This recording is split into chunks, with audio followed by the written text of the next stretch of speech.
They said the quiet ER nurse was weak.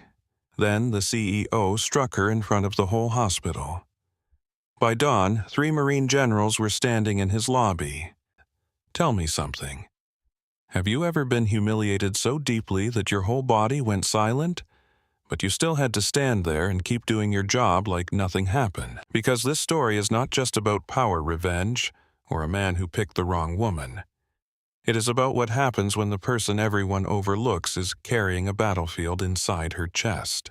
Picture Norfolk after midnight. Rain on the ambulance bay. Fluorescent lights. Blood on gloves. A nurse with a bruise rising on her cheek still moving room to room while everyone else forgets how to breathe. Stay with me to the end of this story then, like the video, and comment where you're watching from. If you have ever kept your face still while your whole body burned, then you already know something about Mara Quinn. At St. Catherine Harbor Trauma Center, the night shift did not begin so much as it took possession of the building. Daylight belonged to polished shoes scheduling emails, donor calls, and people who still believed human suffering could be managed with a clean spreadsheet. Night belonged to the real thing.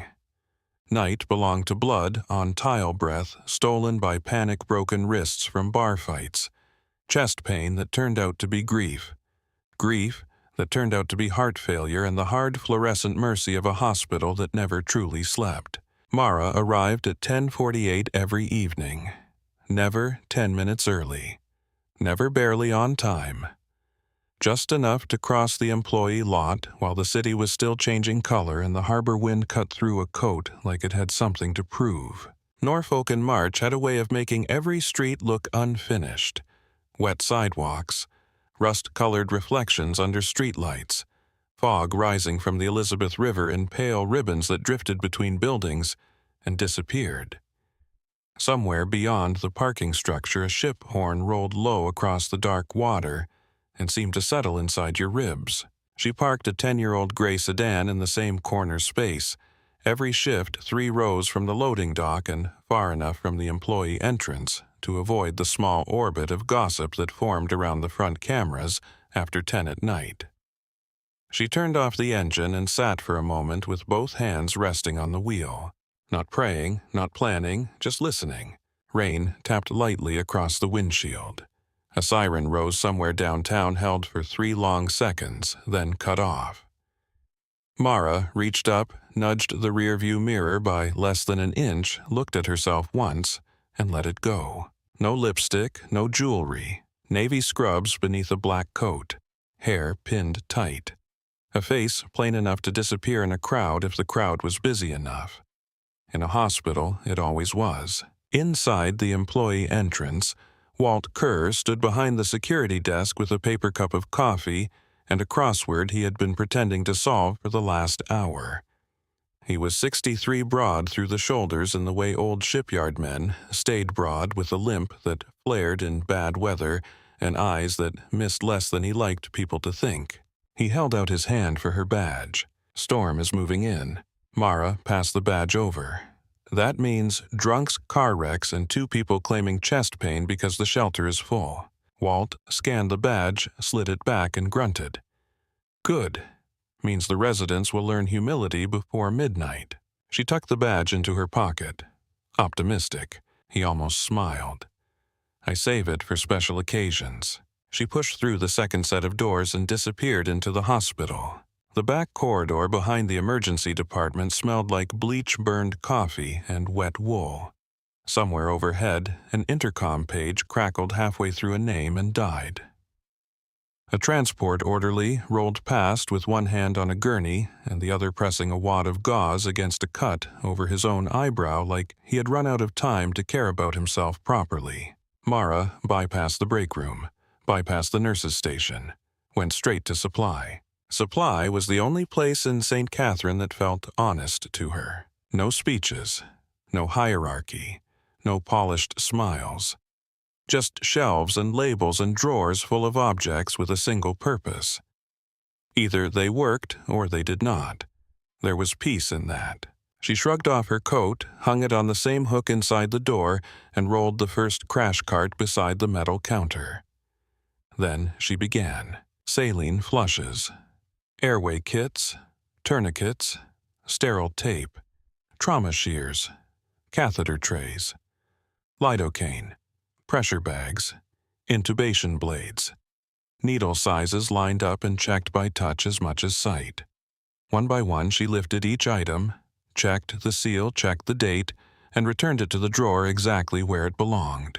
Her hands moved with a rhythm no nursing instructor had taught, and no hospital administrator could have named. It was faster than habit and quieter than anxiety. No wasted motion, no dramatic urgency. The kind of movement that came from having learned long ago that hesitation had a body count. You know there are texts for this. Helen Burke filled the doorway in dark green scrubs and orthopedic shoes that squeaked once on the tile before settling. She had the broad frame of a woman who had spent 30 years planting herself between chaos and weaker people. Her reading glasses hung from a chain at her throat. Her face was Irish-lined, sharp, and kind in the same place at the same time. Mara did not look up. They miss things. Helen stepped inside, watching her line up syringes by size. You miss sleep. Sleep is a rumor. At my age, sleep is religion. That earned the smallest movement at the corner of Mara's mouth. Not quite a smile. Close enough to count. Helen noticed and stored it away like something rare. You eat yet. Coffee. That is not food. It has notes of food. Helen made a sound halfway between a sigh and a snort. One of these nights, I am going to force a sandwich into your hand and stand there until I see bite marks. That sounds inefficient. Helen leaned against the shelving and studied her more carefully. Mara looked the same as always on first glance. Calm. Plain. Contained. But there was something more fixed than usual around the mouth tonight, a kind of stillness that did not come from peace. You all right? Mara slid one drawer shut and opened the next. I'm here. Most people would have pushed at that answer until they either got the truth or damaged the silence trying. Helen knew better. Mara Quinn was not a woman you opened by force. You stayed nearby long enough that she could decide not to close the door tighter. From the ambulance bay came the sound of doors slamming open, wheels rattling over the threshold, and a medic shouting for a room before the patient had fully cleared the entrance. Helen straightened. There goes the quiet. We never had one, Mara said. They walked out together. The emergency department was already moving like a machine under strain. Monitors pulsed green and amber in curtained rooms. Triage was backed up 3 deep. A toddler in Spider-Man pajamas screamed because somebody was trying to look into his ear with an otoscope. A man with blood on his shirt insisted from the registration desk that he had only been stabbed a little. A young woman sat with both hands around a paper emesis bag, face gray eyes closed, whispering to herself between waves of pain. 2 residents stood over a workstation with the expression young doctors wore when they were trying very hard to look like people who had seen enough to stay calm. One of them was Tyler Grant. He was 28, clean jaw, expensive haircut, and the kind of confidence that came polished before it ever came tested. He was bright enough to learn quickly and sheltered enough to confuse quick learning with depth. Beside him stood Ben Lawson, quieter, broader, always looking half a step behind his own opinions. Tyler glanced up as Mara crossed the floor. That one ever talk? Ben looked over his shoulder. Mara. Tyler shrugged. I have had coffee machines with more personality. Helen did not even break stride. And I have had houseplants with better clinical instincts than first-year residents. Yet, here we all are. Ben coughed into his hand to hide a laugh. Tyler colored and looked back at his chart. Mara gave no sign she had heard any of it. That, more than anything, unsettled people. If she had snapped, it would have made sense. If she had rolled her eyes, it would have made her easier to read. Instead, she kept moving through the department with her head slightly bowed and her attention everywhere. The staff had a nickname for her. Not to her face, never to her face. The Ghost. It started the winter she was hired after 3 weeks of back-to-back storms and overflow. While everybody else had frayed at the edges, Mara had simply appeared where the pressure peaked, steadied it, and gone silent again before gratitude could gather enough shape to become a conversation. People trusted panic more than calm. Panic looked familiar. Panic looked human. Mara's composure made some of them feel judged, even when she never opened her mouth. At 11:19, the overdose came through the ambulance bay. 24-year-old male. Found unconscious in a gas station restroom near Military Highway. Needle on scene. Minimal response to 2 doses of naloxone. Pressure falling. The paramedic giving report was young wet from rain, one glove streaked with motor oil. He woke for about 2 seconds in the rig and tried to bite my partner. The patient looked as if all the color had been drained out of him, and then the last of the life had been shaken loose for spite. Gray lips, waxed skin, sweat shining at the temples, one arm tattooed from wrist to elbow, the other flung across his abdomen as if it no longer belonged to him. Tyler moved to the bedside with the quick, sharp energy of a man eager to appear decisive. Airway, suction, let's move. Helen was already gloving up. Then be useful, doctor. The room tightened around the bed. Oxygen. Leads. Blood pressure cycling. Syringe caps popping free. Someone calling out a pulse. Someone else hunting for a vein that kept disappearing under cold skin and bad light. Mara took the head of the bed. 2 fingers at the neck. Counted once under her breath. Leaned close enough to smell the chemical sourness in his sweat. Naloxone ready, another nurse called. Tyler answered without looking up. Wait. Mara did not raise her voice. Give it. Tyler looked at her sharply. I didn't order that. Helen snapped the ampule open with one practiced crack. Then order faster. The medication went in. 3 seconds. 5. Then the patient came off the bed like a man ripped back into his body by terror. He tore against the straps, eyes flying open wide and empty, not seeing the room in front of him, only whatever hell his nervous system was still trapped inside. His arm swung hard enough to send a tray of syringes skidding across the floor. The monitor screamed as his heart rate surged. Security got called. Security was never fast enough when fear decided to become violence. The staff widened the circle. Mara did not. She moved closer. Not to the side where fists were looking for targets, but to the head of the bed where a person could still be reached if you came in through the right door. One hand settled over his forearm. Not heavy, not restraining, just there. Breathe first, she said. Fight later. He spat a curse and bucked harder muscles seizing with the blunt panic of a body dragged across the threshold too fast. Tyler flinched back when a loose hand clawed near his face. Hold him down, no, Mara said. The room heard the word because it did not sound like argument. It sounded like fact. Her fingers shifted barely half an inch to a point near the wrist. Technical, exact. The man's muscles stuttered, not enough to control him. Enough to interrupt the spiral. There, Mara murmured. That's it, one breath. He sucked air like it hurt. She guided the oxygen mask into place, aligned his jaw, and stayed with him while the adrenaline wave began slowly to lose its shape. You're in a hospital, she said. You are not dying tonight, not here. The room went still for 3 beats. Then Helen snapped it back to life. Secure the restraints. Second line.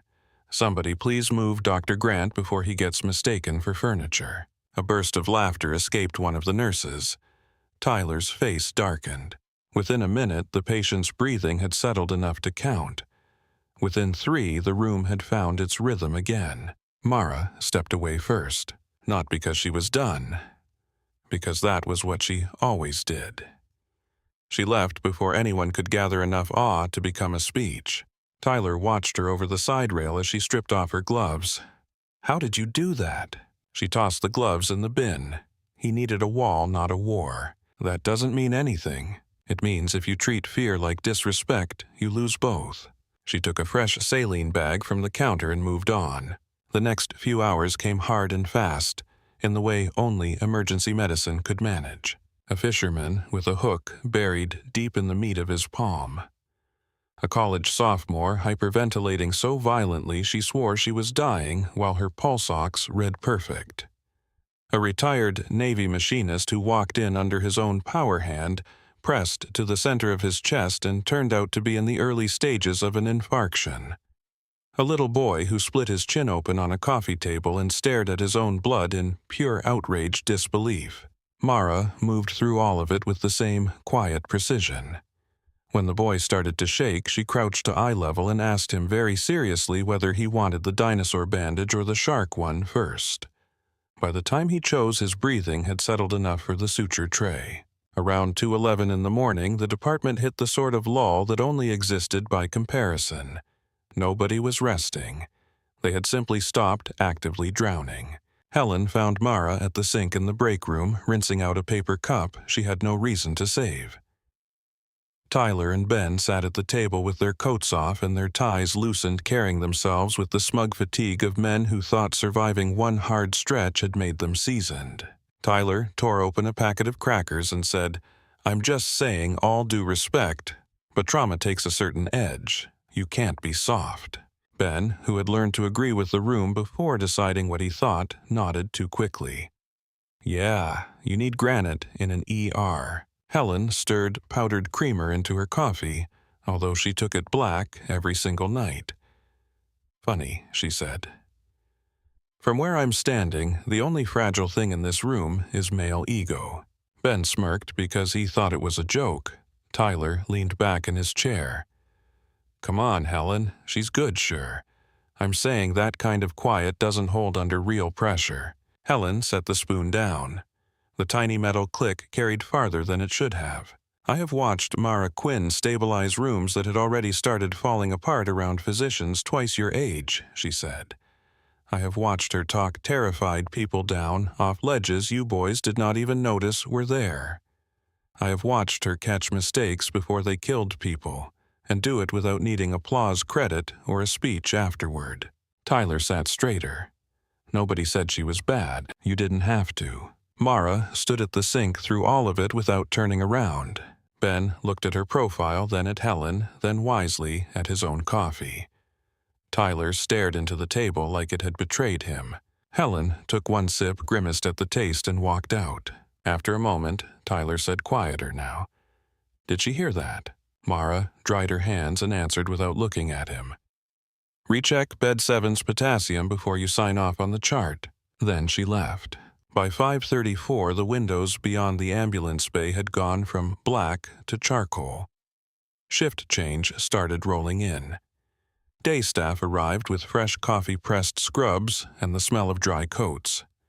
The night crew looked at them the way people on a lifeboat looked at passengers still on deck. Mara finished charting, signed off 2 rooms, and headed for the locker room. Under the fluorescent mirror, she peeled off her scrub top with the same careful neatness she brought to everything else. No jewelry came off because she wore none. No makeup needed fixing because she never bothered with it for nights. She changed into dark jeans, a fitted gray sweater, and a black coat with the collar turned up. One of the younger day nurses looked over and smiled. "You look different off the clock." Mara closed her locker. That's the goal. The drive home took her through streets still carrying the night in shallow puddles. Norfolk at dawn had none of the city's better manners left. Delivery trucks backed into alleys. A man in coveralls hosed salt and old grease off a loading dock. Someone stood smoking under a bus shelter with their eyes closed, as if the first cigarette of morning were a private sacrament. Her apartment building in Ghent was brick narrow and forgettable in the way people who needed privacy appreciated. The hallway light on the second floor buzzed faintly. Somebody down the corridor had left a pair of shoes outside their door 3 days ago and never claimed them. Inside her apartment was clean enough to look temporary. No throw blankets, no decorative clutter, no framed photographs in the living room. The sink was empty. The counters clear. A black ceramic mug sat upside down on a drying mat, as if it had been placed there with deliberate care. On the bookshelf, there were medical texts, 2 paperback novels swollen from old humidity, and nothing remotely sentimental. She locked the door, washed her hands, then washed them again. Not obsession. Ritual. Soap to wrist. Nails scrubbed. Water hot enough to turn her skin pink. Then she crossed to the bedroom closet and moved aside a row of plain shirts.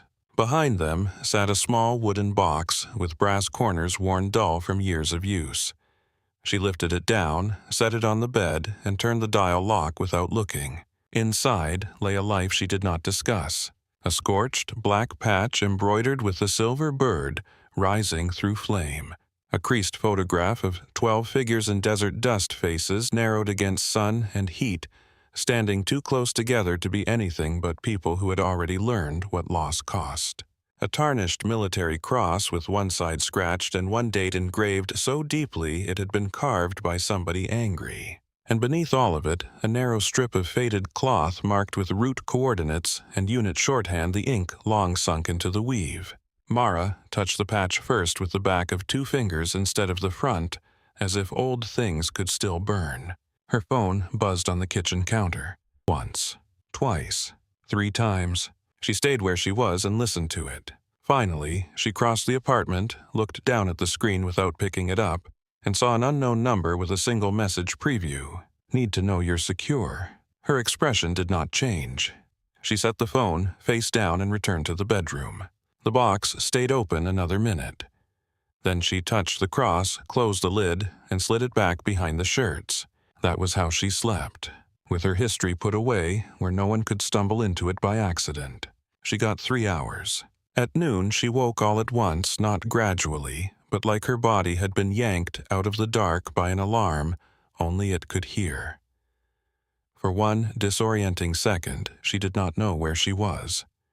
Beige ceiling, radiator hiss, the faint thump of music from a car outside. She sat on the edge of the bed until her breathing settled. Then she showered, dressed in fresh scrubs, and ate half a piece of toast, standing at the counter with one hand braced against the sink. The sky was the color of old steel when she drove back in. On the way, she passed a black SUV idling half a block from the hospital and registered it without seeming to. Dark government paint. No vanity. Clean plate. Driver sitting too still. At the employee entrance, Walt scanned her badge and watched her a second longer than usual. You sleep at all? A little. That mean yes, or that mean stop asking. Both. He scratched at his jaw. A lot of black vehicles around today. Norfolk isn't short on people who think tinted windows make them important. Walt barked a quick laugh. Fair. Inside the hospital felt different in daylight. Harder somehow. More performative. People spoke louder. Administrators moved with rehearsed urgency. Residents carried clipboards like they had been issued authority along with them. Helen caught Mara near the med room and handed her a pair of gloves. You look tired. I am tired. Helen blinked. Well now, progress. Mara pulled on the gloves. Don't get used to it. Helen lowered her voice. You feel that? Mara glanced toward triage where a patient in a neck brace was arguing with registration. The building usually feels like this. No, Helen said. Today it feels like it's waiting. Mara did not answer. She felt it too. Some shifts arrived carrying their own pressure before anything visible happened. A current in the walls. A weight under the floor. The kind of day that tightened around itself long before the first real break. By early afternoon, the waiting room was crowded.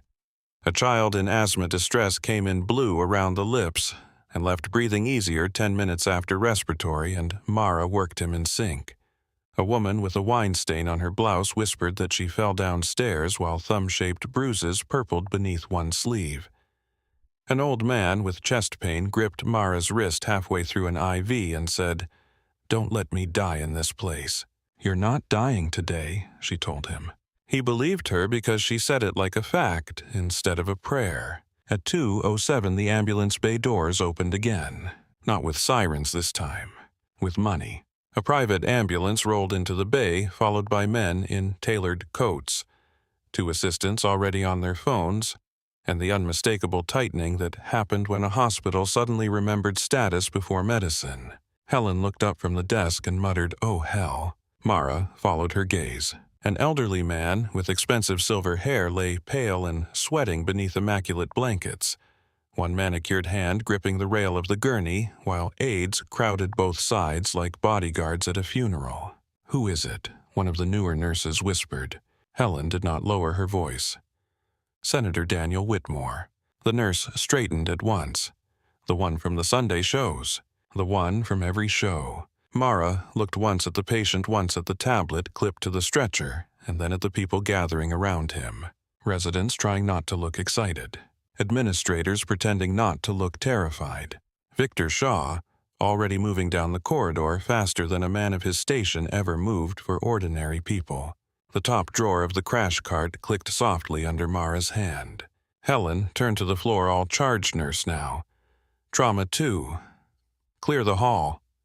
Somebody call cardiology and somebody keep public relations out of my sight." The senator groaned as the bed rolled past. One aide spoke over the other. Chest tightness for 30 minutes, diaphoresis, dizziness, radiating pain left arm. He has a donor dinner at 7. Mara watched them disappear into the room and started walking toward the crash cart, because sometimes the first sign that something is about to break is not noise. It is order moving a little too fast. Trauma, room 2, filled the way important rooms always did, with too many bodies, too many titles, and too much breath wasted on urgency that had more to do with status than medicine. Senator Daniel Whitmore lay propped against the raised bedskin, damp and pale, under the fluorescent lights. One hand was pressed flat over the center of his chest, as if he could keep his own heart from embarrassing him in front of witnesses. He was in his early 70s, his silver hair neat even now, his face carrying the practiced reassurance of a man who had spent 40 years looking calm while other people panicked around him. That calm had been stripped thin by pain. An aide hovered at his right shoulder with 2 cell phones, and the expression of a man who still believed the right voice on the line could alter biology. Another stood at the foot of the bed, repeating into an earpiece that the senator was stable alert and receiving excellent care, though nobody in the room knew if any of that was true yet. Victor Shaw entered last and made the room his without raising his voice. He did not need volume. He had spent years refining something more effective, a tone that made younger doctors move faster while allowing them the illusion they were acting on their own instincts. Tall, broad-shouldered silver at the temples, white coat hanging perfectly from a body built for authority, he looked like every hospital brochure had once used him as a reference image. "Chest pain protocol," he said. "Full labs, EKG, oxygen, aspirin. Keep the room clean." Tyler Grant was already at the bedside with a tablet in hand, trying very hard to look like a physician who handled men like this every afternoon. His jaw was slightly too tight, his voice a shade too crisp. "Pressure is trending down," he said. "I'm pulling the chart." Helen Burke moved to the left side of the bed and placed leads with brisk efficiency. She did not care that this patient had a donor dinner or Secret Service contacts or a face people recognized from television.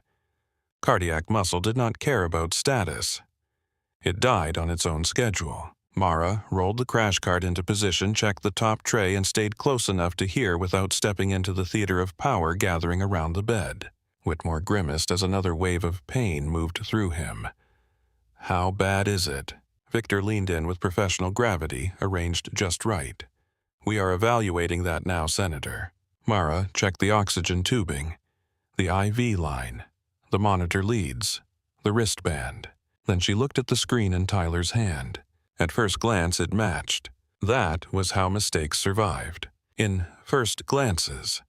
In fast rooms. In tired eyes, in people so eager to appear in control that they stopped examining the things that carried weight. She looked again. The wristband read Whitmore Daniel T. The tablet in Tyler's hand read Whitmore Daniel R. The same last name. The same first name. Different middle initial. Different birth year. Different allergy list. Different medication history. Close enough to be missed by anyone moving at the speed of power instead of the speed of truth. A nurse near the med cart was already pushing aspirin from a foil pack. Tyler had started reading out the dose for a beta blocker. Mara stepped forward. "Stop." Nobody listened. That happened often enough in hospitals. A woman spoke once, and men who were already talking assumed she could not possibly be interrupting anything important. She took another step. "Tyler, stop." This time he looked up, irritation flashing, before embarrassment had time to hide it. He had been interrupted in front of Victor Shaw, in front of the senator's staff, in front of a room that was already too full. "We're treating a cardiac patient. The chart is wrong." Victor did not turn immediately. "Not now, Quinn." Mara's voice stayed level. "The profile on his screen is the wrong Daniel Whitmore." One of the aides made a small offended noise as if the problem were social rather than medical. Tyler frowned at the tablet. "No, it's the flagged profile. The flagged profile is wrong." He opened his mouth to shut her down, to push her back into the quieter edges of the room where he preferred her. Mara was already at the foot of the bed, eyes on the wristband. "The wristband says Daniel T. Whitmore. Your screen says Daniel R. Whitmore. Different birth year. Different allergy list. Different meds." The room went still in one clean movement. Victor took the tablet from Tyler's hands and checked it once. Then again. His face changed so quickly it looked as though someone had pulled color straight out of him. Jesus Christ. Helen looked from the screen to the medication tray and swore under her breath. The nurse holding the prepared dose lowered it as if it had turned hot in her fingers. The senator lifted his head slightly at the shift in the room. "Doctor," Victor snapped back into motion. "Pull that medication. Get me the correct chart now. Confirm wristband with registration and fix the patient profile before anyone pushes another order." The room exploded into real action this time, not polished urgency, not performative importance. Real action. The kind driven by the sick knowledge of how close they had come to doing damage that would never have been cleaned up by press statements or donor calls. A registrar sprinted. A unit clerk was suddenly on the phone with records. An aide shut his mouth long enough to look honestly frightened. Tyler stood frozen for half a second too long. Victor turned on him sharply. "Dr. Grant, if you are going to stay in this room, be useful." Tyler swallowed and moved. Mara stepped back toward the crash cart. Her part in the crisis was over. She adjusted an unopened packet on the top shelf and let the hierarchy have its shape again, now that it was no longer about to poison a man by mistake. Helen glanced at her once over the senator's shoulder. It was not gratitude. Helen had too much discipline to waste expressions on things that should have happened as a matter of course. It was recognition. That meant more. Within 20 minutes, the correct chart had been pulled. Correct medications were administered.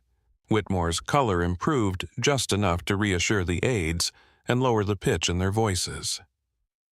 The board liaison assigned to special cases arrived with concern arranged carefully across his face and watched from the doorway as if proximity itself might look useful later. When the senator was stable enough for cardiology to take over, Victor stepped into the hall and found Mara already restocking the crash cart she had barely touched. "Good catch," he said. She kept her hands on the drawer. It should have been caught sooner. The line landed. Victor's jaw shifted. Pride and honesty met briefly in his face and did not enjoy each other. "Yes," he said at last, "it should have." Then he walked away. In an honest place that would have ended it. In an honest place, Tyler Grant would have admitted he moved too fast. Victor Shaw would have tightened procedure. Senator Whitmore would have gone upstairs alive, and the people who kept him alive would have gone back to work. But St. Catherine was not only a trauma center. It was also an institution. Institutions had a way of taking human error and feeding it through vanity-fear hierarchy and self-preservation until truth came out looking unrecognizable. Tyler found Ben Lawson in the med hall less than 10 minutes later. Mara did not hear the first half of the conversation. She only caught the tail of it as she rounded the corner with fresh tubing in one hand and a sealed dressing pack under the other. "I'm telling you, the system had the wrong profile open before I touched it." Ben leaned against the cabinet with both arms folded. "Then say that." "I did." "And?" Tyler gave a short, humorless laugh, and Shaw looked at me like I almost killed a senator. Ben let that sit for exactly the amount of time it deserved. "You almost did." Tyler's face hardened, not by myself, Ben, as he glanced at the corridor, lowered his voice. Who else was in the room? Tyler hesitated. Just a second. Long enough for Mara to see the choice before he made it. Quinn was around the station before the ambulance hit. She handles carts, charts, all of it. If somebody opened the wrong Whitmore profile at the desk and it stayed there, I wouldn't know. Ben blinked. Are you saying she did it? Tyler looked at the floor. I'm saying I walked into a mess. The lie was thin, but thin lies moved fastest inside large systems because they slid cleanly into existing cracks. Mara kept walking, not because she had not heard him. Because she had. Because she knew exactly what kind of man he was in that moment. The kind who could not bear the full weight of his own mistake, so he reached for the nearest quieter person and set some of it there. By the time she reached Trauma 3, 2 nurses had already heard a version of the story. By the end of the hour, the story had improved itself. A nurse heard Mara had been at the station before the senator arrived. A resident heard she had been near the chart. A supervisor heard there had been confusion over who touched the VIP profile. By 4 o'clock, confusion had become suspicion. By 5:30, suspicion had become something cleaner and crueler. Mara Quinn had entered something wrong under a high-profile patient, and then corrected it in the room before anyone else noticed. The story moved because it was useful. Useful to Tyler because it blurred responsibility. Useful to a tired supervisor because one nurse was easier to question than a resident backed by senior physicians. Useful to administration because it suggested a fixable personnel problem rather than a systems failure under political pressure. Useful to every frightened person in the chain because rumors that point downward are the easiest to carry. Victor Shaw did not repeat the rumor. He also did not kill it quickly enough. That was its own form of permission. Mara heard fragments of it by accident. A pause in conversation when she entered the med room. A clerk glancing up too fast and then away. A unit supervisor asking in an overly neutral voice whether she had been assigned anywhere near intake when the private ambulance arrived. She answered every question plainly and went back to work. The old man with the early infarction started sweating through his gown again and needed a second set of enzymes drawn. A teenage girl with a fractured forearm bit down on her sleeve instead of crying, while the tech splinted her arm. A fisherman on blood thinners bled through 2 compression dressings and apologized every 30 seconds for making a mess. Mara moved through all of it with the same measured attention she always carried, but Helen could see the tension settling under the surface. Near 6, Helen cornered her by the medication room. Tell me exactly what happened in that room. Mara was drawing saline flushes into a tray. Wrong profile. Wrong medication setup. Corrected before push. Did you touch the chart? No. Helen studied her face. I know that. Mara stacked the flushes. Good. Honey, that is not me asking for reassurance. That is me asking how badly I need to start breaking fingers. That got the faintest breath through Mara's nose, almost a laugh too brief to count. Helen leaned one shoulder against the wall. Tyler's name is all over the air right now, but the smoke seems to keep drifting your direction. Mara closed the tray. Smoke does that. Not if I get there first. Mara looked at her then. Her gray eyes had the same weather in them they always did, but something older sat behind it now. Not fear, not hurt. More like a familiar disappointment she had long ago stopped expecting people to earn differently. Let it move, she said. Helen's mouth tightened. I don't like that answer. That doesn't make it less useful. Mara stepped around her and went back onto the floor. The senator went upstairs around 7 with a cardiology fellow, 2 aides, 1 liaison, and enough institutional relief trailing behind his bed to lower the ambient blood pressure of half the hospital. Mara thought briefly that his departure might let the rumor die. Instead, the empty space he left behind made room for it to spread. At shift overlap, one of the day nurses asked another whether Mara had really mixed up the profile or just missed a pop-up warning. By 8, a junior administrator had called compliance using the phrase potential exposure. By 9, somebody in legal had heard that the hospital might have narrowly avoided a medication event involving a sitting senator because of internal confusion over chart access. Nobody wanted to say the words out loud in their ugliest form, so they kept sanding them down and passing them forward until the clean version looked harmless enough to repeat. A VIP charting issue, a profile discrepancy, an internal access concern. The same lie pressed flatter each time. Mara was hanging a bag of antibiotics for a woman with pyelonephritis when Tyler appeared in the doorway. He looked pale in a way that had nothing to do with exhaustion. His coat was still perfect, which made his face look worse. "We should talk," he said. Mara checked the drip chamber once before turning. "About what?" His eyes flicked to the patient, then back. "Not here." The woman in the bed, feverish and miserable, opened one eye. "If this is hospital drama, I want the expensive version." Mara adjusted the line. "You deserve better than this one." She walked Tyler into the hall. For a second, he seemed unsure whether to stand close or far. That uncertainty pleased her more than it should have. "I didn't say you entered the wrong orders," he said. "I said I didn't know what happened before I came into the room. That is a subtle distinction for someone hoping not to sound cowardly." His face tightened. "I am trying to protect my position. You are trying to protect your ego. That is not fair." Mara's expression did not change. "Neither is scapegoating the quiet nurse." The words hit harder because she said them without heat. Tyler looked away first. "You have no idea what one mistake like that can do to a resident." Mara held his gaze. "You're right. I have no idea what it feels like to be blamed for somebody else's fear." The line was quiet enough that he almost missed the steel in it. He swallowed. "I didn't mean for it to turn into this, but you let it." He opened his mouth, then closed it again when Helen came around the corner carrying a chart and the expression of a woman who had been hoping for precisely this sight. "Dr. Grant," she said, "unless you are about to improve her evening move." Tyler moved. Helen watched him go, then looked back at Mara. "He came to apologize badly, didn't he?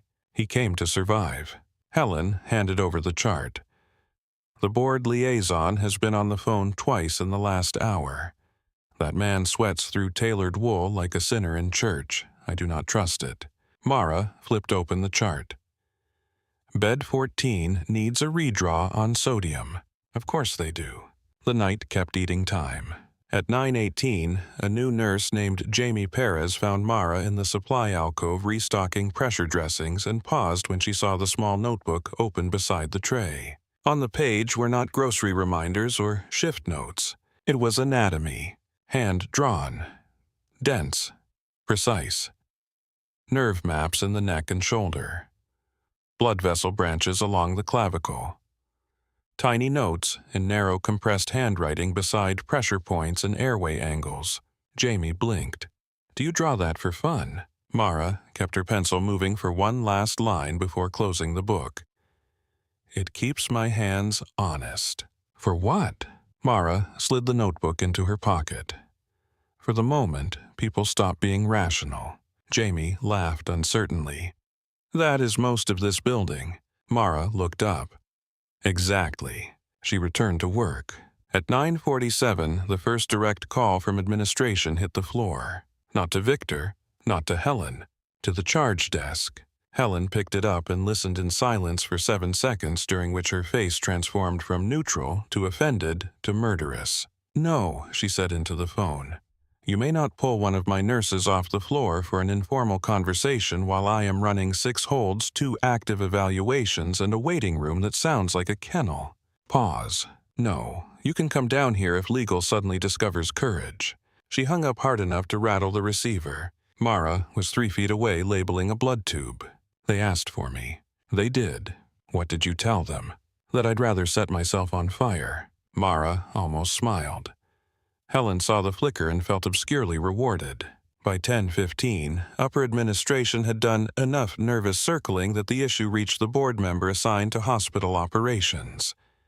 He heard only the parts people like him ever really heard. Senator. Potential liability. Internal confusion. Possible staff error. Video risk. That last phrase had not even been fully explained. It did not matter. Men at that altitude heard the word risk and started protecting surfaces. The board member made one private call.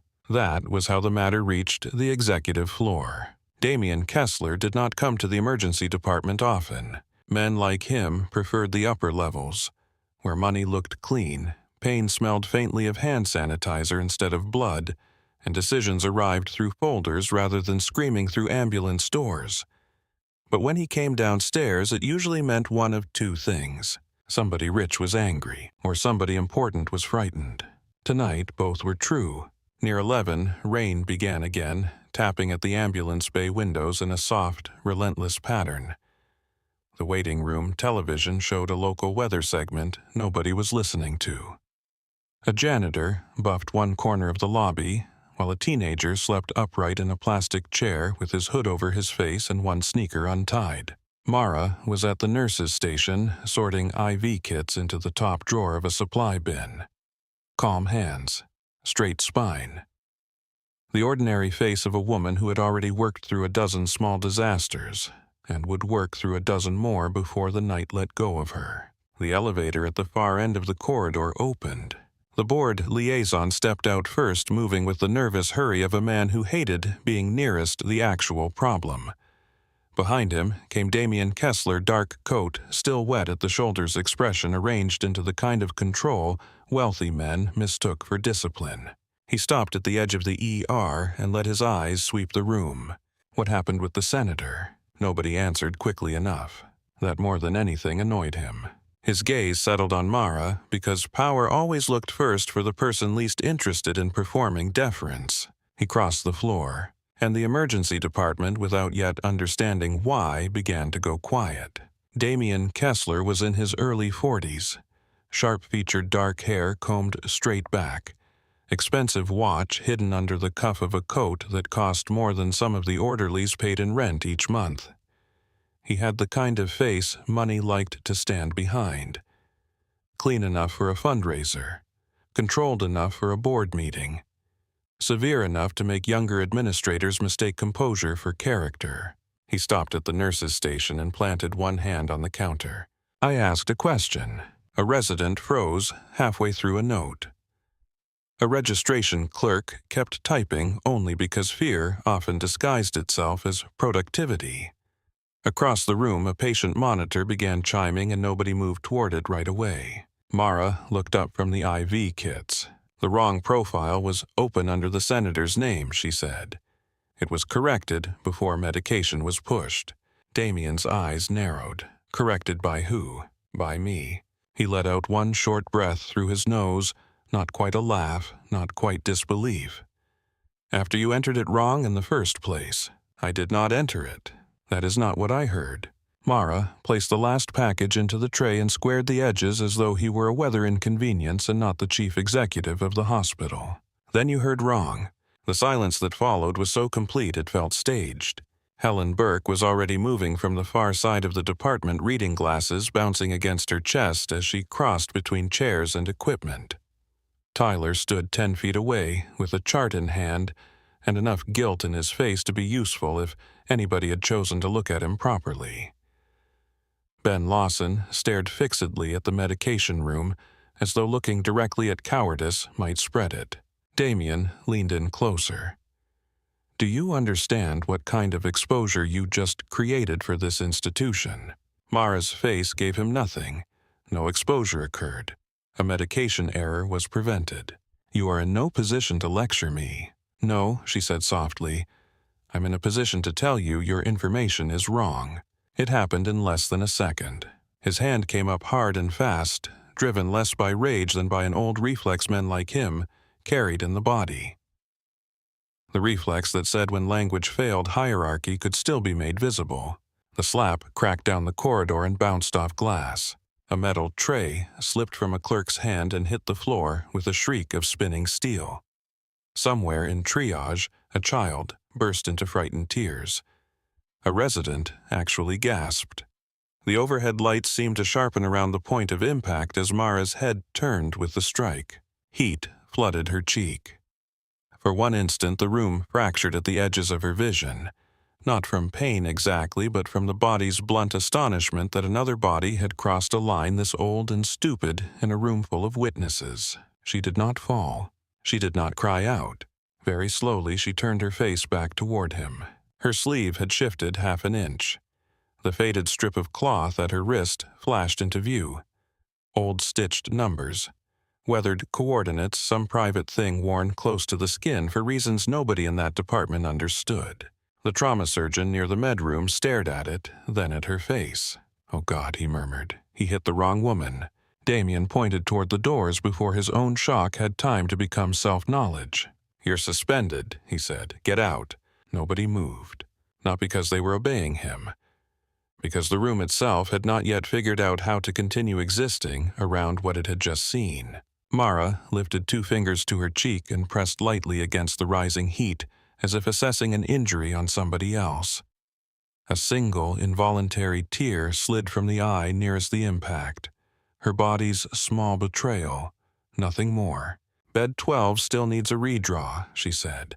The sentence hit harder than any shouting could have. Helen reached her first. Mara. Mara picked up the fallen tray and set it back onto the counter with steady hands. "Leave it," Helen snapped. Mara did not look at her. "There are sterile packs on the floor." "Mara."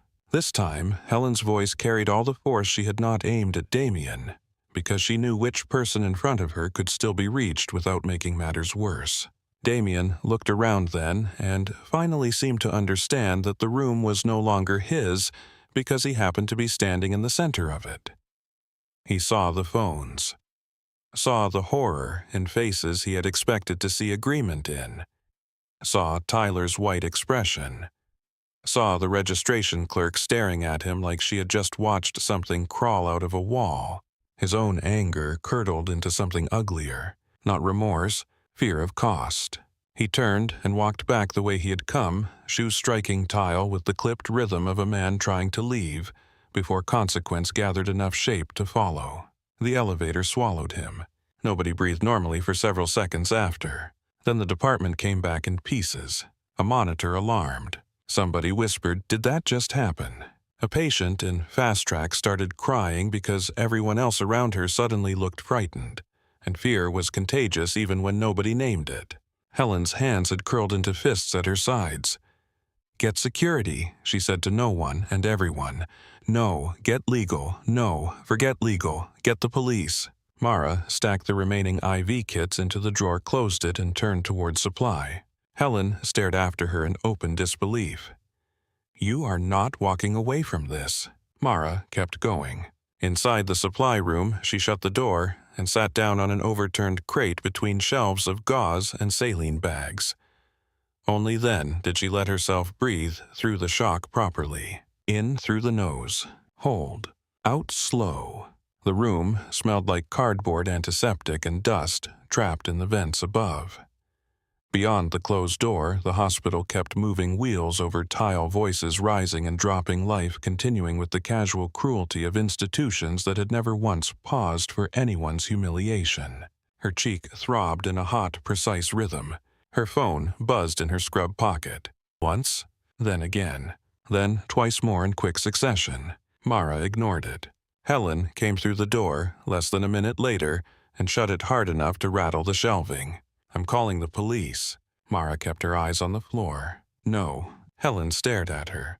"The hell you mean no? I mean the first person they'll protect is the CEO of a hospital with donors board connections and 3 lawyers on speed dial. I was there. So were other people. They saw him hit you." "Yes." Helen took a step closer, face bright with fury. "Then this is simple." Mara looked up. That was when Helen saw it clearly. Not fragility, not collapse. A depth of cold control that made ordinary self-possession look childish by comparison. It was not the expression of a woman who felt nothing. It was the expression of a woman to whom this kind of pain was far too familiar to be granted the dignity of surprise. "No," Mara said quietly. "Nothing in a place like this is simple." Helen swallowed hard. "You do not have to sit here and absorb this." "I know." "Then let me help you." Mara touched the side of her face again, not tenderly, clinically, as if she were reading swelling through skin. "By morning, half the witnesses will be told it was an unfortunate interaction. By noon, it will become a misunderstanding. By tomorrow afternoon, somebody will suggest stress, pressure, perception, any word that means power first and truth later." Helen knelt in front of her. The anger in her face had nowhere useful to go and was starting to look maternal from the edges. I won't. I know. I'll testify. Then testify. Helen searched her face. That sounds like surrender. No, Mara said. It sounds like experience. The phone vibrated again against Mara's thigh. Helen glanced down. Who keeps calling you? Mara did not answer. A hard burst of motion exploded beyond the supply room door. Shouted voices. Wheels hitting a threshold too fast. Somebody calling for trauma rooms before the sentence had finished forming. Helen straightened. What now? The answer came from the hallway. 3 incoming military casualties. Vehicle rollover on the interstate. Possible blast exposure before impact. The words changed the air. Not because anyone in civilian trauma believed soldiers mattered more than anybody else. Because military casualties tended to bring a different kind of damage with them. Damage that did not respect walls or white light, or the comforting fiction that a patient's body always arrived in the same place their mind did. Helen opened the door. The corridor beyond had already tightened into motion. They need both trauma bays and another room, a medic shouted as he barreled past. 1 head injury, 1 pelvic crush, 1 altered and combative. Mara stood. Helen turned toward her at once. You're suspended. Mara met her eyes. You want somebody else handling combat dissociation. Helen hesitated. She did not ask why Mara sounded as if she knew what that looked like from the inside out. There was no time. There was only the old practical intelligence that had made her valuable for 30 years. No, she said, I do not. They hit the hallway together. The first gurney blasted through the ambulance bay doors carrying a young lance corporal unconscious beneath blood-soaked gauze wrapped around his head. Skin almost white. A medic squeezing a bag valve mask over his face with one hand while keeping pressure on a line with the other. The second bed carried a staff sergeant in his late 20s, pale, sweating, both hands twisted in the sheet over a pelvis that no longer looked mechanically trustworthy. He was conscious enough to ask whether his driver was alive and coherent enough to hate that nobody answered him. The third patient came in fighting. Not fighting the staff, fighting someplace else. Corporal Eli Ransom was broad-shouldered, even strapped to the gurney. 26 or so. Hair buzzed close. Dog tags half visible under the torn collar of a thermal shirt. Blood ran from a split above his brow down one side of his face. His wrists were restrained, but one had already slipped loose enough for trouble. His pulse on the transport monitor was a living scream. He woke in transit and tried to tear out his IV, the paramedic shouted. Keeps yelling about fire and convoy routes. He's not tracking the room. Victor Shaw appeared almost instantly, white coat open, stethoscope swinging against his chest. Trauma 1 for the head injury, he snapped. Trauma 2 for the pelvic crush. Put this one in trauma 3 and sedate him. The medic at Eli's side shook his head. His rhythms unstable. Heavy sedation could tank him, then restrain him. Eli bucked hard enough to shift the gurney sideways. One hand ripped free and sent a tray of packaged instruments skidding across the bay. A nurse swore and jumped back. The monitor screamed higher. Mara stood at the edge of the motion with the bruise on her cheek, now darkening by the minute under fluorescent light. She should have remained by the wall. She should have let suspension, humiliation, and common sense keep her out of the room. Instead, she stepped toward trauma 3. A second-year resident moved automatically to block her. Quinn, you are not cleared for this case. She did not slow, then move. The resident stepped aside before realizing he had been given no legal reason to obey. Eli was half sitting up against the straps now, eyes wide and white around the irises, seeing smoke that was not present, hearing explosions that belonged to some other landscape. He was strong enough to be dangerous and terrified enough to be stronger than that.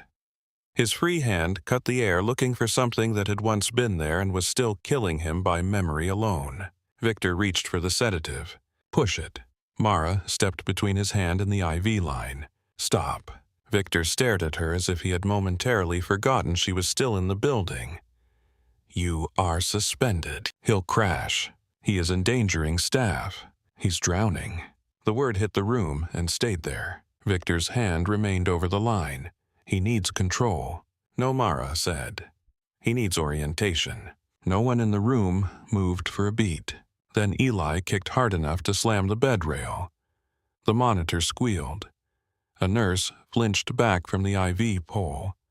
The old reflexes of a room under threat began to spread louder.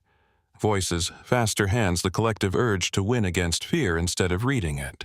Mara climbed to the head of the bed. She placed one hand lightly at either side of Eli's skull, not pinning him, not holding him down, framing the world around his face so the room narrowed to something survivable. Then her voice changed. Gone was the low bedside calm she used with civilians, children, drunks, and the nearly dying. This voice came from somewhere harder, sharper. Command built not from volume but from exactness. Corporal Eli Ransom. You are stateside. Norfolk, Virginia. Concrete walls, white lights, no smoke. The room went still. Victor's eyes snapped to her. Eli's body jerked once in the straps and stalled mid-fight. Mara's thumb found a point below the base of his skull. Gentle pressure. Precise. You are inside St. Catherine Harbor Trauma Center. There is no blast. There is no fire. Look at me. He tried and failed. His gaze skidded across her face, the bruise, the overhead light, back into whatever memory had him by the throat. Follow my voice, she said, one breath. His chest hitched. Air caught. Shuddered loose. That's one. The medic nearest the bed stared openly now. Mara kept her hands where they were. You are not in the convoy. You are not on the route. Your people are not behind you. Give me another breath. Eli sucked in air like it was cutting him on the way down. His pulse dropped from 160 to 148. Still dangerous. No longer a free fall. His eyes found her fully then. Not the room, not the staff. Her. He stared at her bruised cheek as if some shape inside it matched a story he had once been told in a darker place. Ashford, he whispered. Nothing in Mara's face moved. You're concussed, she said. Count. He swallowed hard against the panic and rasped 2. Again, his shoulders lowered by fractions. The nurse at the line got the fluids reconnected. Another eased the oxygen mask into place. The room, seeing order return, began to remember itself. Victor Shaw had not moved. He watched Mara with the dawning uncertainty of a man discovering the person he thought he had categorized correctly might belong to a different world than his own. When Eli could hold her face in focus without trying to climb off the bed, Mara stepped back exactly one pace. Slow fluids, she said. Watch the pressure drop when the adrenaline comes off. Victor found his voice. Where did you learn that? Mara peeled off one glove she had put on without anyone seeing, I read. It was an absurd answer. Nobody challenged it because nobody in the room trusted themselves to disturb the fragile control she had just dragged back into existence. Eli's eyes followed her as if she were moving away through smoke. You knew the language he said. Mara turned toward the door. You hit your head. I know what I heard. She kept walking. Helen followed her all the way back to supply. The door closed behind them. For a second, neither woman spoke. Mara crossed to the shelf with IV start kits and began straightening packages that did not need straightening. Helen folded her arms and leaned against the door. Try again. Mara kept her eyes on the shelf. At what? At pretending you are only a very strange nurse. Silence passed between them. Outside the room, a runner called for blood products. Somewhere farther off, a patient laughed too loudly at something not funny, because relief often came out the wrong shape. Helen pushed off the door. You called him by rank, she said. You gave him location, structure, sensory markers, route, negation. You used that voice like it had muscle memory. Mara aligned the corners of a dressing pack with slow care. He was panicking. I saw that. He needed the field narrowed. Helen stared at her.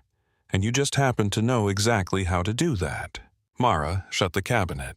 When she turned, her face had gone very still, empty in the way deep water looked empty until it pulled you under. Let it go. No. Mara's eyes held hers for a second too long, then dropped. please. That changed the room. Helen had heard Mara say no later. Fine, I'm here. And nothing that meant anything without being directly unpacked. Please was different. Please sounded like expensive truth.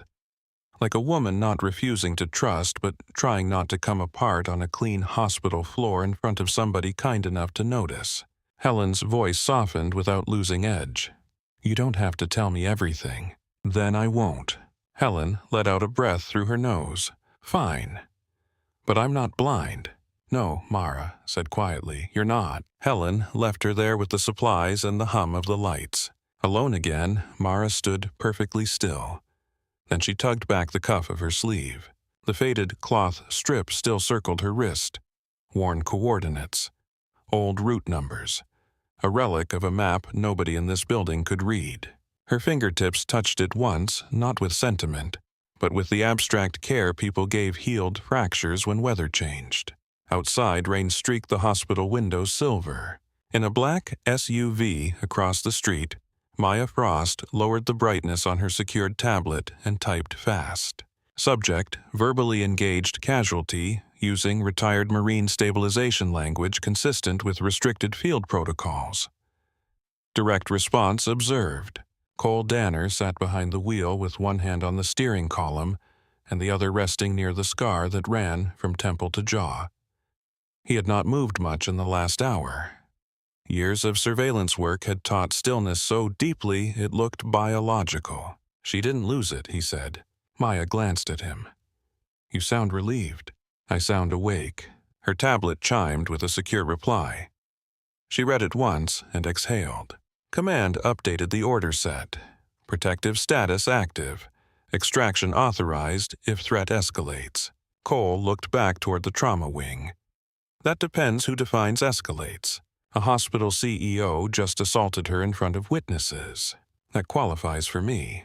Maya studied him for a moment and then looked away in the professional way smart people did when they understood pushing harder would only teach silence to become more elegant. She opened a second file on the tablet. The most recent civilian employee photo of Mara Quinn sat beside a much older image, harder around the mouth, sunlit hair, tucked beneath a desert helmet. The resemblance was absolute. The posture was not. In the older image, she looked leaner and more dangerous, like somebody the world had already sharpened to purpose. You knew her before Virginia, Maya said. Cole kept his eyes on the hospital. Everybody in that file knew her before Virginia. That wasn't what I asked. The city lights scattered in the rain across the windshield. No, he said, it wasn't. On the executive floor, Damien Kessler sat alone in his office with the assault video paused on his monitor.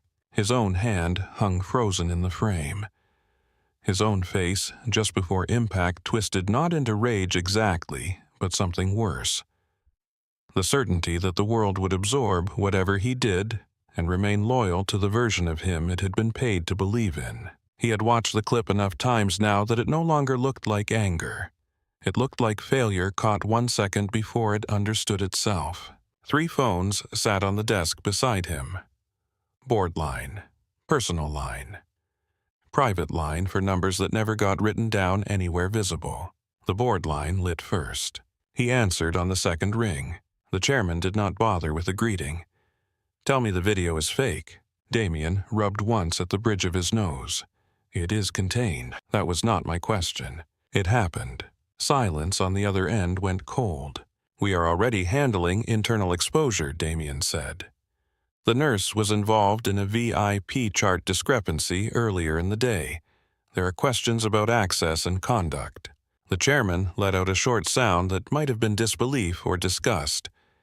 You hit a member of the nursing staff on camera in an emergency department full of witnesses and your answer is conduct. Damien's fingers tightened around the phone. I am telling you, the situation is more complicated than it looks. No, the chairman said. Complicated is malpractice litigation. Complicated is donor retaliation. Striking a nurse in public is not complicated.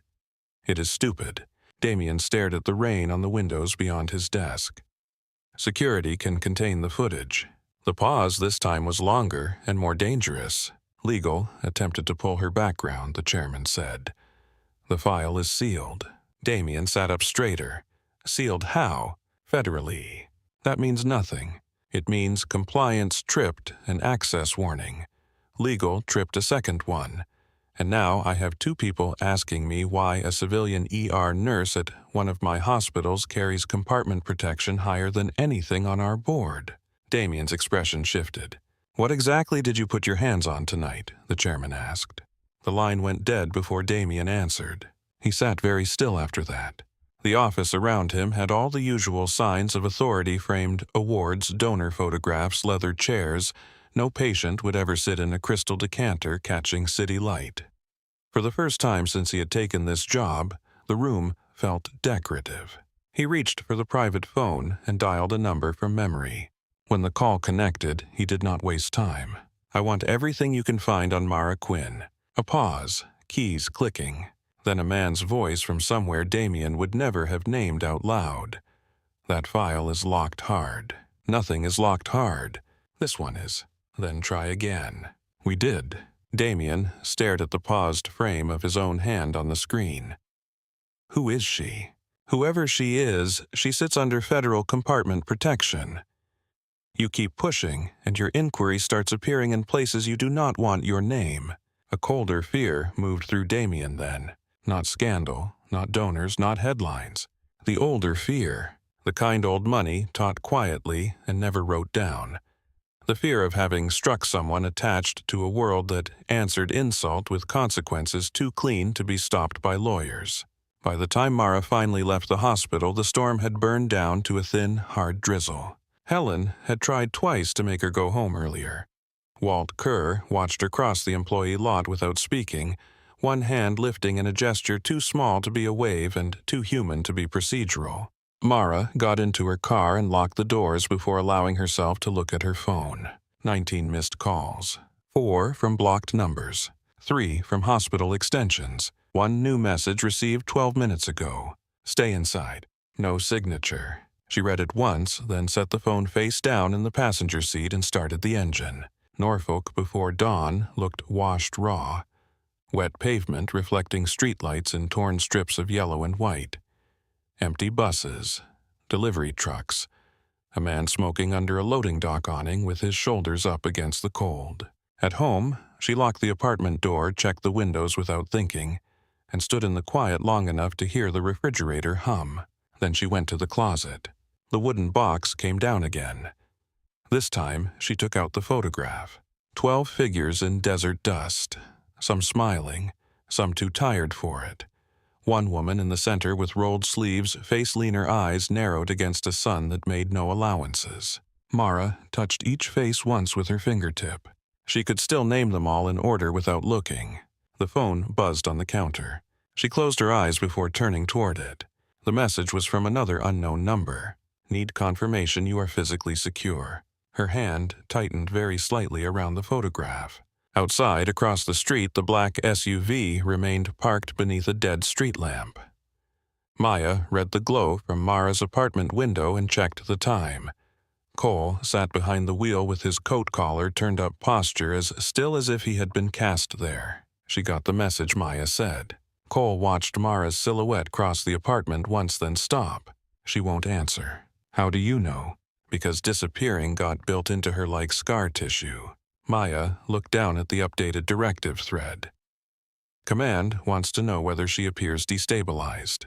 Cole's expression did not change. She appears angry.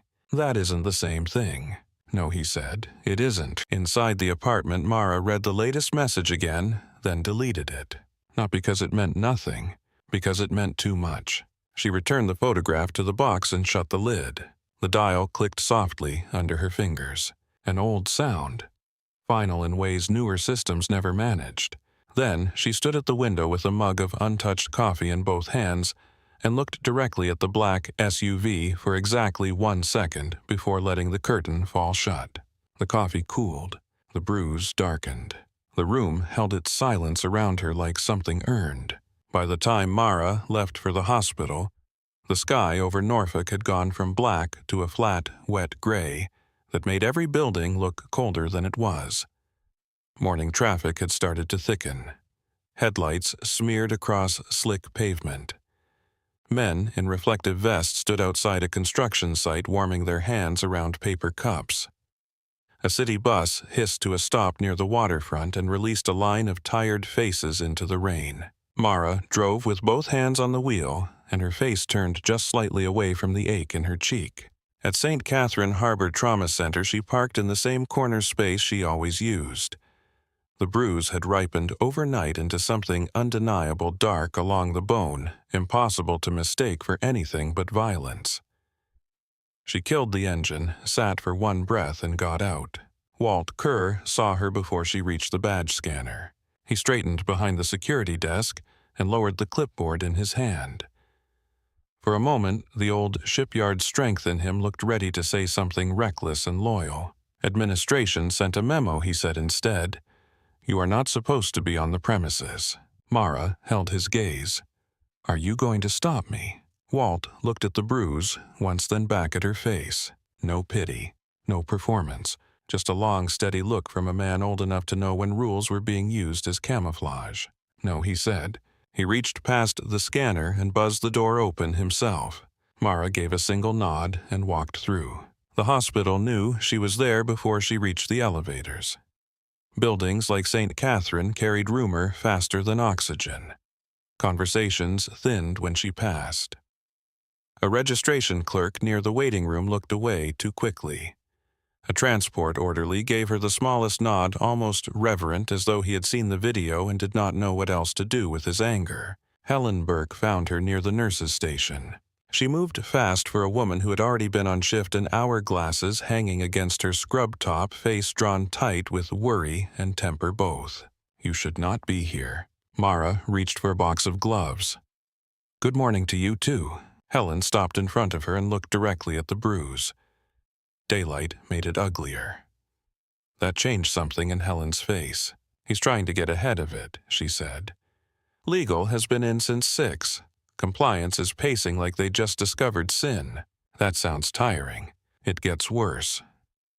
3 people from admin have asked me for statements, and one of them had the nerve to call it an unfortunate interaction. Mara pulled on the gloves one finger at a time. That sounds like them. Helen lowered her voice. Damien Kessler's in the building.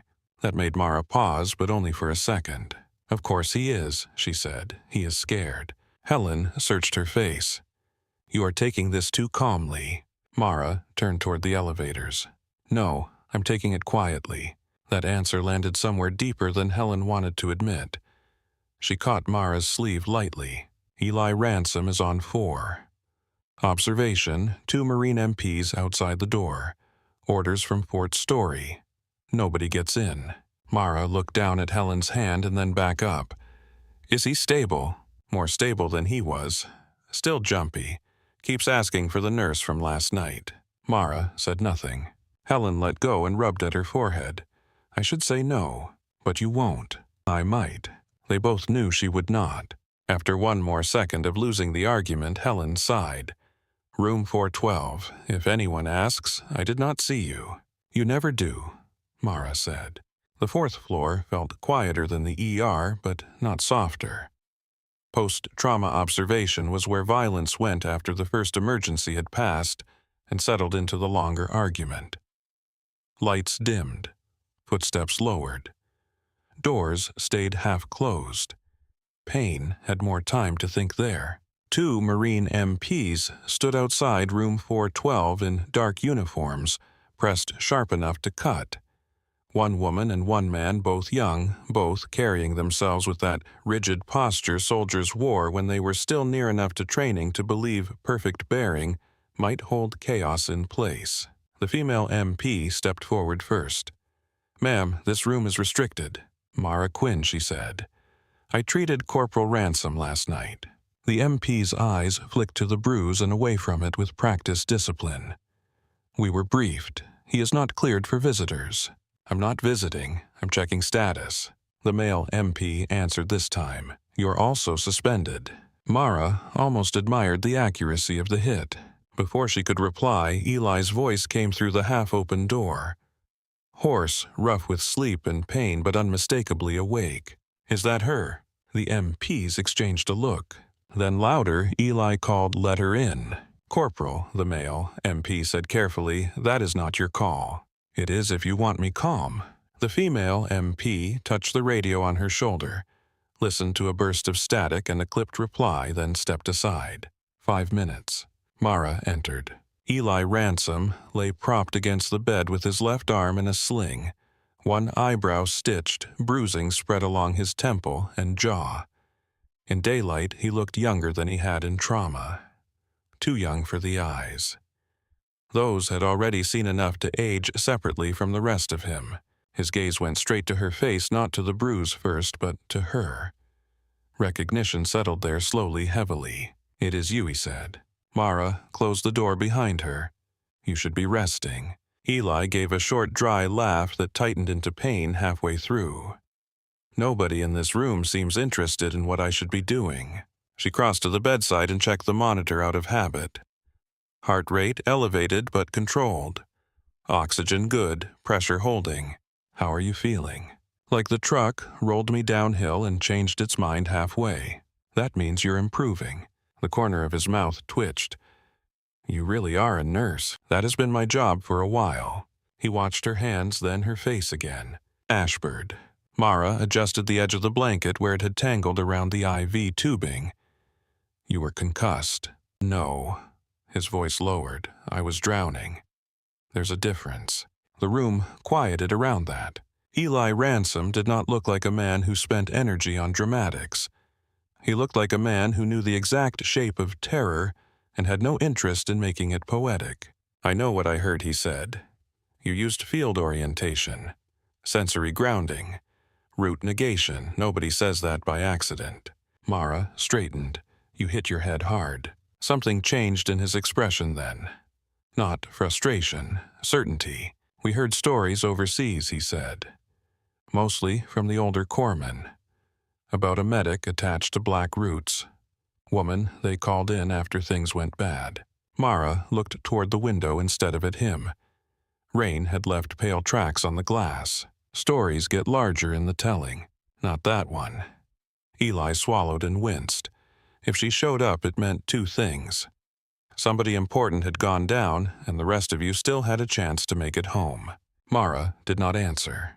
He read the silence the way soldiers often did, better than civilians ever learned to.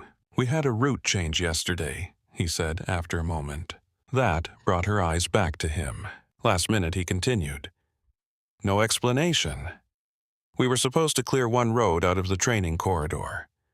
Then command rerouted us 15 minutes before movement. 2 miles later, the vehicle rolled.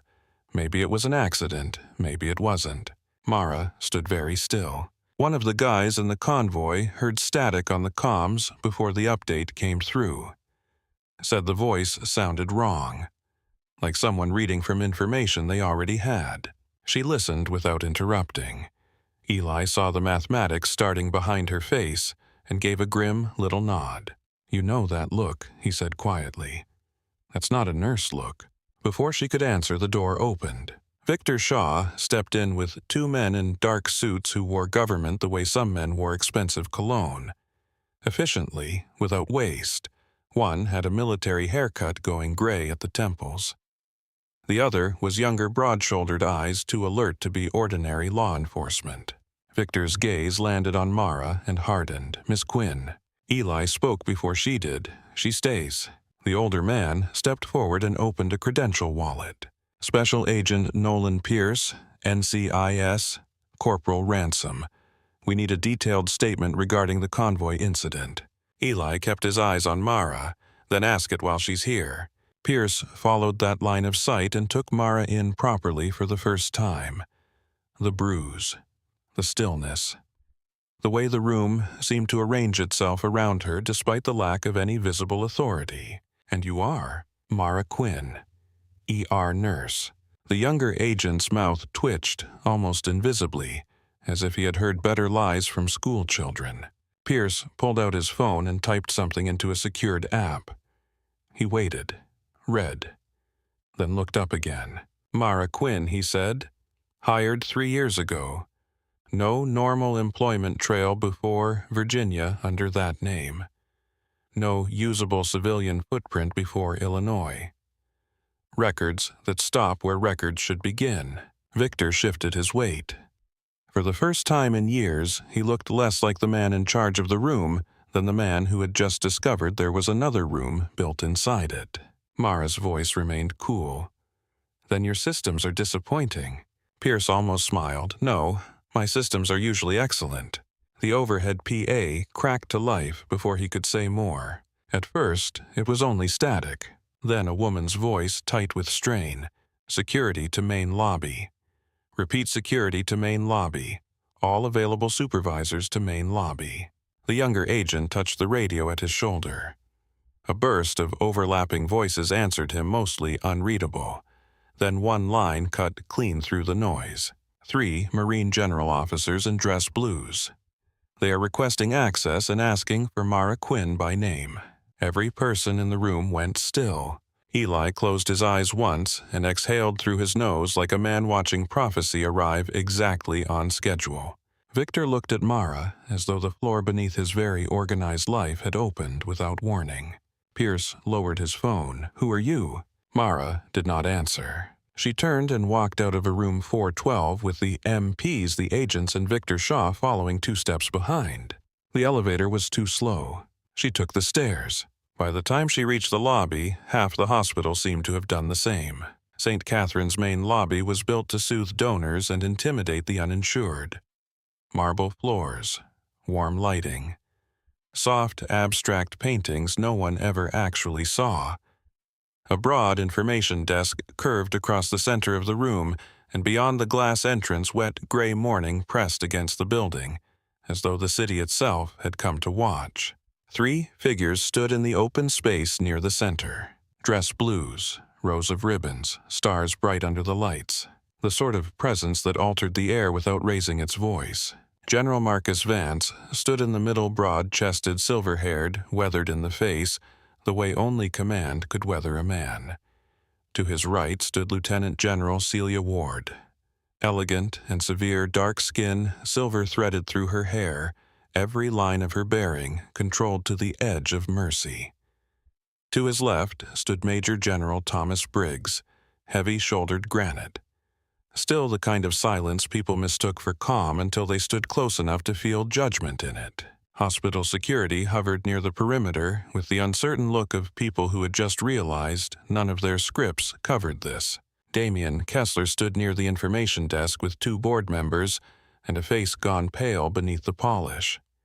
He had not expected an audience like this. The board member beside him looked as if he had aged 10 years in 10 minutes.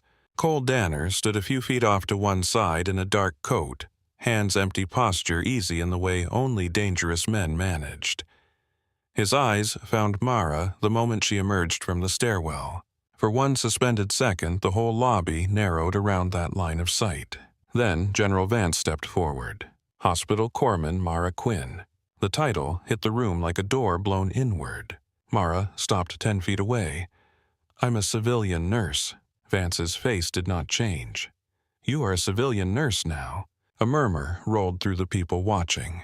Helen stood near the back of the first ring with one hand over her mouth.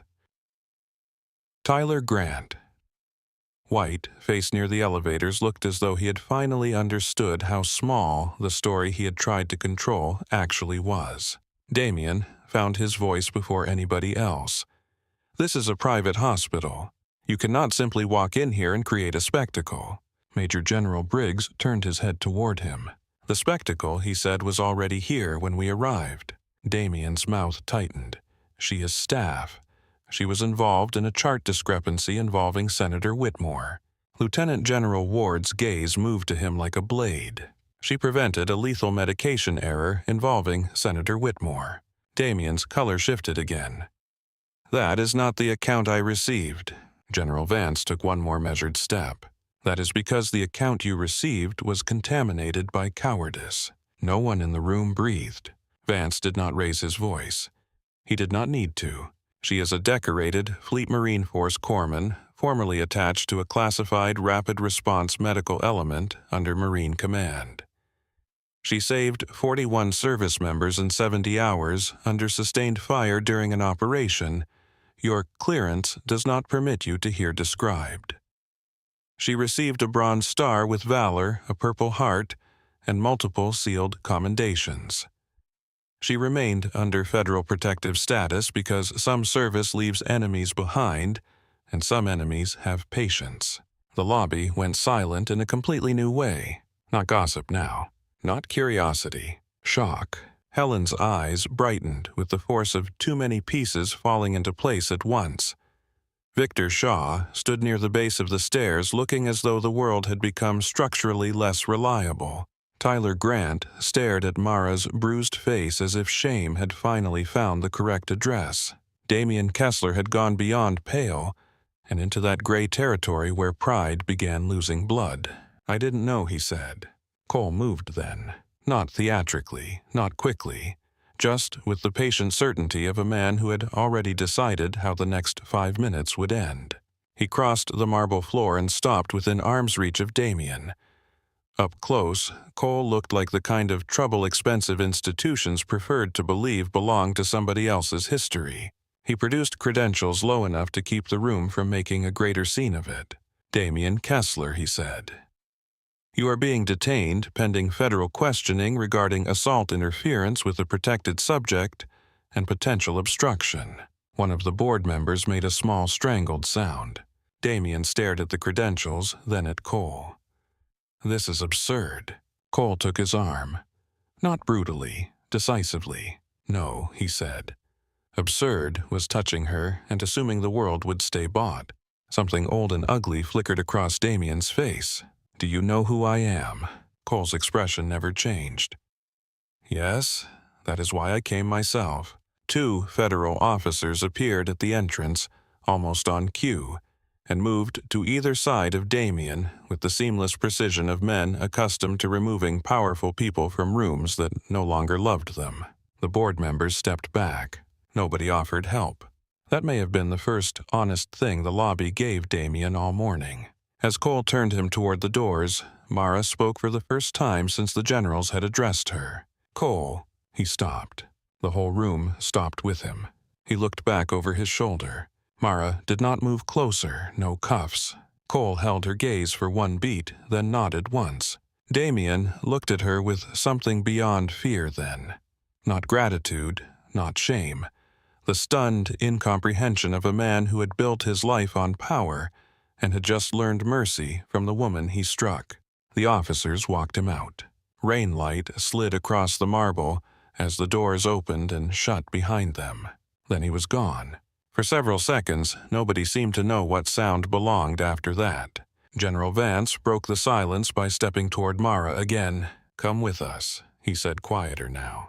"This is my job," Mara replied. Lieutenant General Ward answered. So was the other. Mara's jaw tightened. That ended. Major General Briggs spoke this time, his voice low and rough as weathered stone. No, it changed.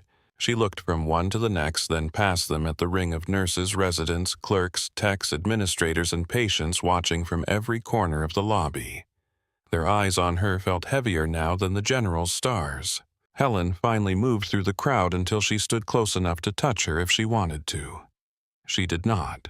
"Is it true?" Helen asked. There was nothing accusatory in it. Only the rawness of a woman who had sensed depth and was only now discovering how deep it ran. Mara turned toward her. Of all the faces in the room, Helen's was the only one she struggled to meet. "Yes." Helen blinked hard once, then nodded as if the answer hurt and made perfect sense at the same time. "Of course it is." A child's voice carried across the lobby before anything else could gather. "Miss Mara." Heads turned. A little boy stood near the seating area with one backpack strap sliding off his shoulder and an inhaler clipped to his pocket. 8 years old, solemn eyes, hair that refused all discipline. One of Mara's asthma patients from 2 days earlier. His mother followed half a step behind, embarrassed and overwhelmed both. "I'm sorry, he heard your name, and he would not stay put." The boy walked straight toward Mara through a crowd of adults suddenly wise enough to make space. He held out a folded sheet of construction paper. "I made this." Mara took it carefully and unfolded it, crayon on cheap paper. A dark-haired woman standing in red and orange flames, not burning, rising. Wings spread behind her in uneven, bright strokes. The boy looked up at the bruise on her cheek and then back to the drawing. My mom said a phoenix comes back after fire. Mara's throat tightened. The room watched her, but for the first time since she entered the lobby, she forgot to care. That's what you are, he said. She knelt so they were eye level. What if I'm just tired? He considered that with the grave seriousness only children and very old souls ever seemed able to summon. Then you're a tired phoenix. A soft, broken laugh moved through the crowd and loosened half the tension with it. The boy leaned in and hugged her before she could brace for it. Mara froze for one stunned second, then one hand came up and settled carefully against his back. "Thank you," she whispered. When he stepped away, she was still holding the drawing with both hands, as if it belonged somewhere more sacred than paper. General Vance watched the exchange in silence. Then he said very gently this time, "There are people who want to honor what you did." Mara stood. Everything in the moment should have driven her backward into old instincts. The bruise, the uniforms, the eyes on her, the old life trying to step back through the wall. Instead, she heard her own voice answer from somewhere steadier, "I'm not going back." None of the generals looked surprised. Ward inclined her head. "We did not come to force you. I'm not putting a uniform on again." Vance's gaze stayed on hers. "Then don't." Mara took one breath, then another. When men and women come home carrying a battlefield inside them, she said loud enough for the lobby to hear, they do not always land in military hospitals. Sometimes they land here, in civilian trauma bays, in emergency rooms full of good people who have never been taught what combat panic looks like until it is already taking apart the bed. Now the room leaned toward her. Even Victor, even Tyler. Mara looked around the lobby and let them all stand in the truth with her. "I know what fear does to the body," she said. "I know how fast a room can break when no one knows how to narrow the field. If you want to honor anything, fund a training center here. Not a plaque, not a speech. A real program. Combat trauma response for civilian medical staff." Vance glanced at Ward, then Briggs. Briggs gave one single nod. Ward spoke first. "You would lead it." Mara did not hesitate. "If I build it, I lead it." Vance's face changed by a fraction, the nearest thing to approval a man like him ever wasted in public. "That sounds familiar," he said. Cole had returned by then, rain darkening the shoulders of his coat. He stopped at the edge of the circle and listened without interrupting. Mara turned toward him once. Something old and sharp passed between them. Not romance. Not yet. Recognition. History. Damage that had survived in different shapes. "You do not get to disappear into the walls after this," she said. Cole's mouth moved by a fraction. "I was never in the walls. You were in the SUV outside my apartment. That too." For the first time, a small, real smile touched the corner of Mara's mouth. Then she looked back at the generals. "Yes," she said, "I'm staying." And the hospital for the first time saw her clearly. The strange thing was how quickly a scandal could change shape once the truth arrived wearing stars on its shoulders. The lobby did not erupt. Nobody clapped, nobody cheered. St. Catherine was still a hospital, and hospitals had a way of absorbing even the most extraordinary moments into fluorescent light, clipped footsteps, and the next patient waiting to be seen. But the air had changed. You could feel it moving through the building like pressure after a storm front breaks. Administrators who had spent the morning speaking in legal euphemisms stopped liking the taste of their own language. Nurses who had stood too far away from the nurses' station the night before now stood a little straighter, as if clarity itself had corrected their posture. Residents who had mistaken quiet for fragility suddenly discovered they did not know how to make eye contact with the woman they had been talking around for months. Helen Burke remained beside Mara through all of it. One shoulder angled slightly toward her, not shielding, not claiming, simply standing there in the old practical way people did when they had decided another human being would not have to take the full weight of a room alone. General Vance spoke in low tones with one member of the board and then another. Lieutenant General Ward requested a private conference room in a voice so calm it made refusal sound childish before anyone attempted it. Major General Briggs took Victor Shaw aside near the information desk and spoke for less than a minute. Nobody else heard the words. Whatever they were, Victor's face changed afterward. Not dramatically, not theatrically. More like a man who had spent years walking inside a building only to realize one of the walls had never been structural at all. Tyler Grant remained near the elevators with the fixed, bloodless expression of a person who had finally met the actual scale of his own cowardice. Mara still held the child's phoenix drawing in her hands. The paper was warm where small fingers had pressed it. The crayon strokes were thick, earnest, imperfect. She looked at it once more before folding it carefully and slipping it into the pocket of her scrub top. Helen glanced at the motion. "You're keeping that?" "Yes." "Good." The conference room they were given on the 4th floor had once been intended for donor briefings and strategic planning sessions.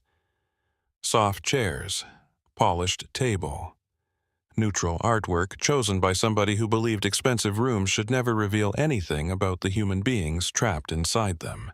By noon, it held Mara, Helen Victor Shaw, General Vance Lieutenant General Ward, Major General Briggs Cole Danner, 2 board members hospital counsel, 1 federal liaison, and a compliance officer who looked as though she regretted every choice that had led her to a career in institutional morality. Rain kept threading down the windows beyond the glass. No one wasted time. The hospital council began with the shape of an apology that had likely been revised 3 times on the walk-in. "Miss Quinn, first let me say the institution recognizes the seriousness of the event that took place yesterday evening and is committed to a full internal review." Mara sat with both forearms resting on the table hand still. The bruise on her cheek had darkened into a precise and ugly bloom. She looked at the lawyer for 1 beat too long. "An assault," she said. "You can call it that." The woman's throat moved. "Yes." Cole, seated 2 chairs down, did not look at Mara. He was studying a folder in front of him with the patience of a man who had spent long years learning exactly when silence became more dangerous than interruption. A board member cleared his throat. "We would like to discuss options moving forward." Mara's expression did not change. "That depends whether your options are for me or for the hospital." That silenced him. Victor Shaw spoke next, and even now his instinct was to aim for precision, first pride second. "Operationally, the department needs stability. Publicly, the hospital needs transparency. Internally, we need to correct more than one failure." It was not a grand speech, which was exactly why it mattered. General Vance folded his hands on the table. "Our interest is her security." Ward's gaze moved to Mara's cheek, then to the legal counsel, then back. "And her authority over whatever comes next." One board member, a man with silver hair and a watch too delicate for his hand, tried cautious diplomacy. "With respect, General, this remains a civilian institution." Briggs turned his head toward him. "And yet it remains standing because the civilian institution in question employed a combat medic you failed to understand. Nobody followed that with anything unwise." The compliance officer pushed a folder forward with shaking fingers. "There are already media inquiries regarding the video." Helen gave a short dry sound. Imagine that. Hospital counsel continued as if she had not heard it. "If a public statement is issued, we should be careful not to compromise any classified service history." Cole looked up then. His voice was low and utterly without decoration. "She has a name." The lawyer went quiet. Mara noticed that. She also noticed he had not looked at her when he said it. That somehow made the line land harder. Victor Shaw slid a set of floor plans across the table. It took Mara a second to understand what she was seeing. "These are the current administrative expansion plans for the old East Wing on 4, he said.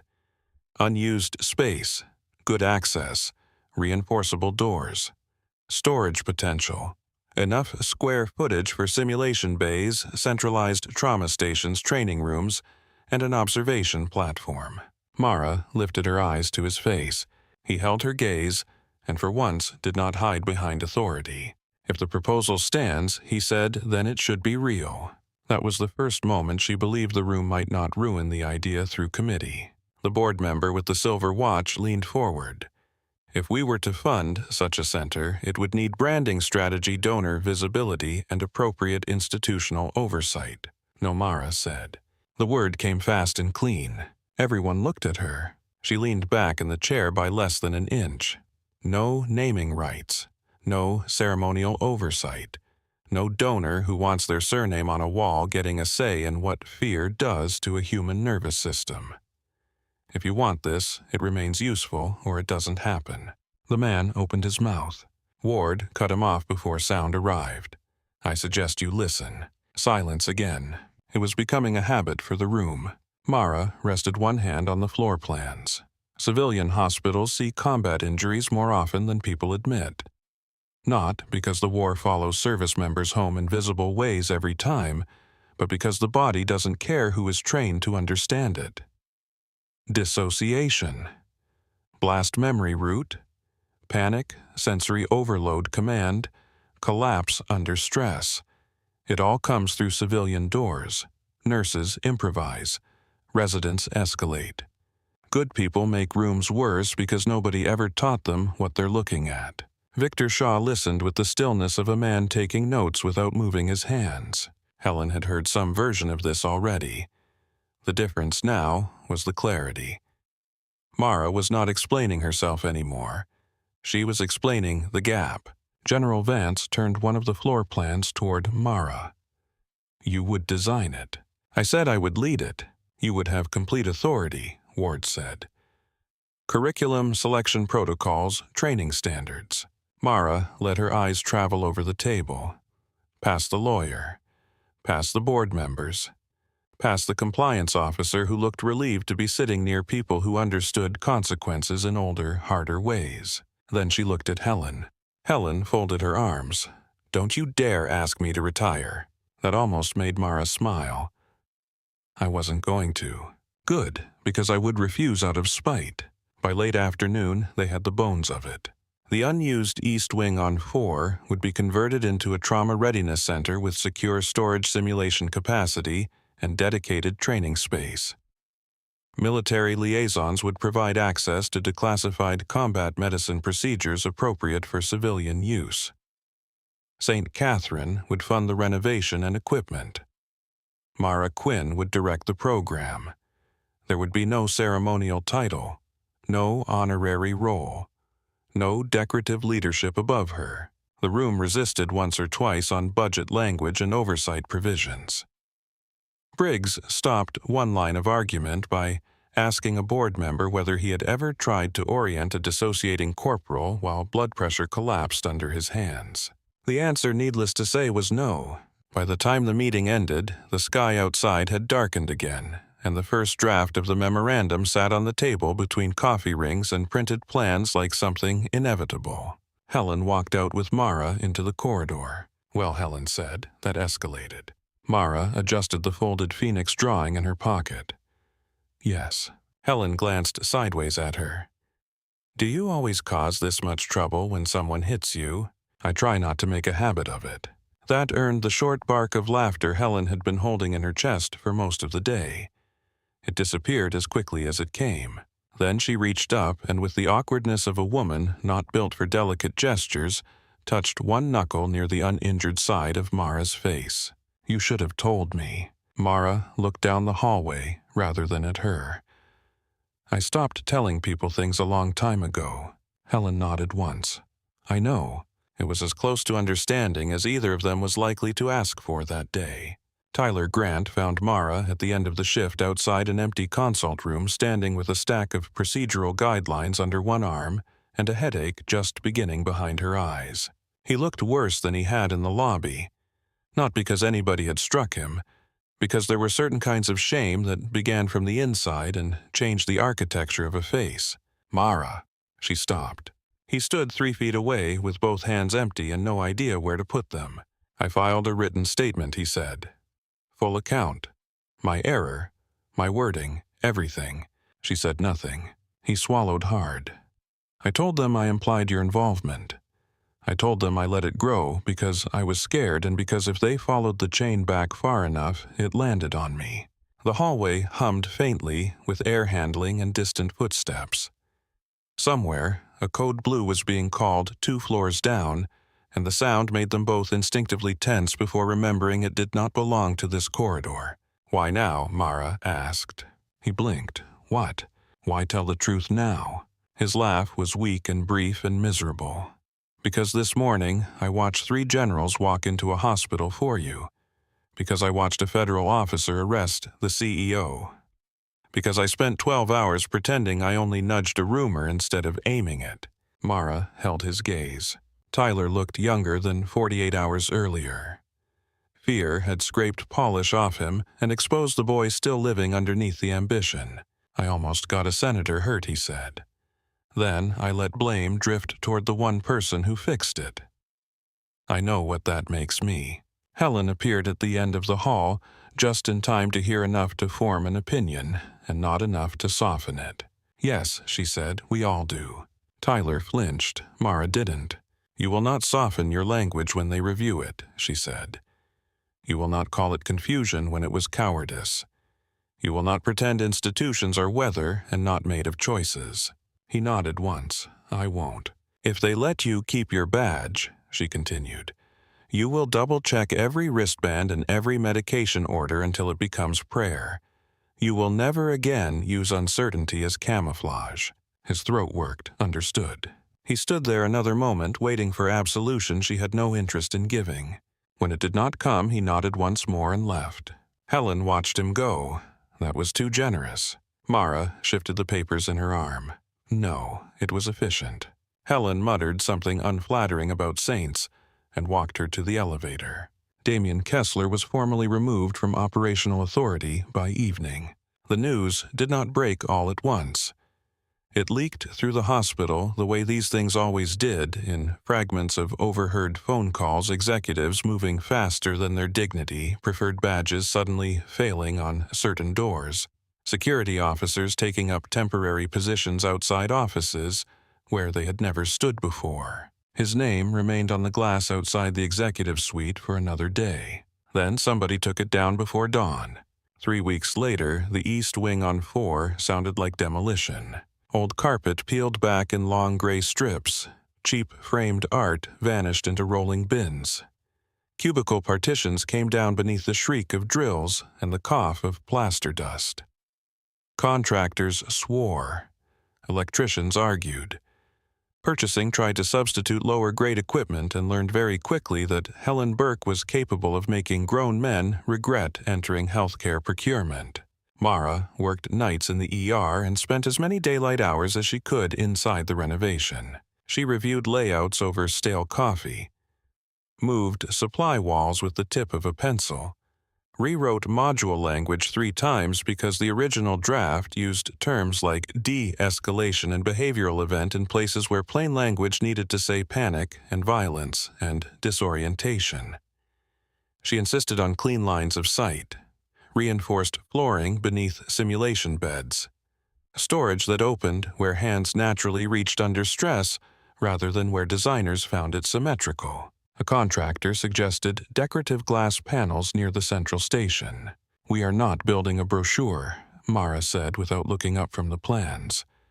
"We are building a room where people learn how to think while someone is dying in front of them." The glass disappeared.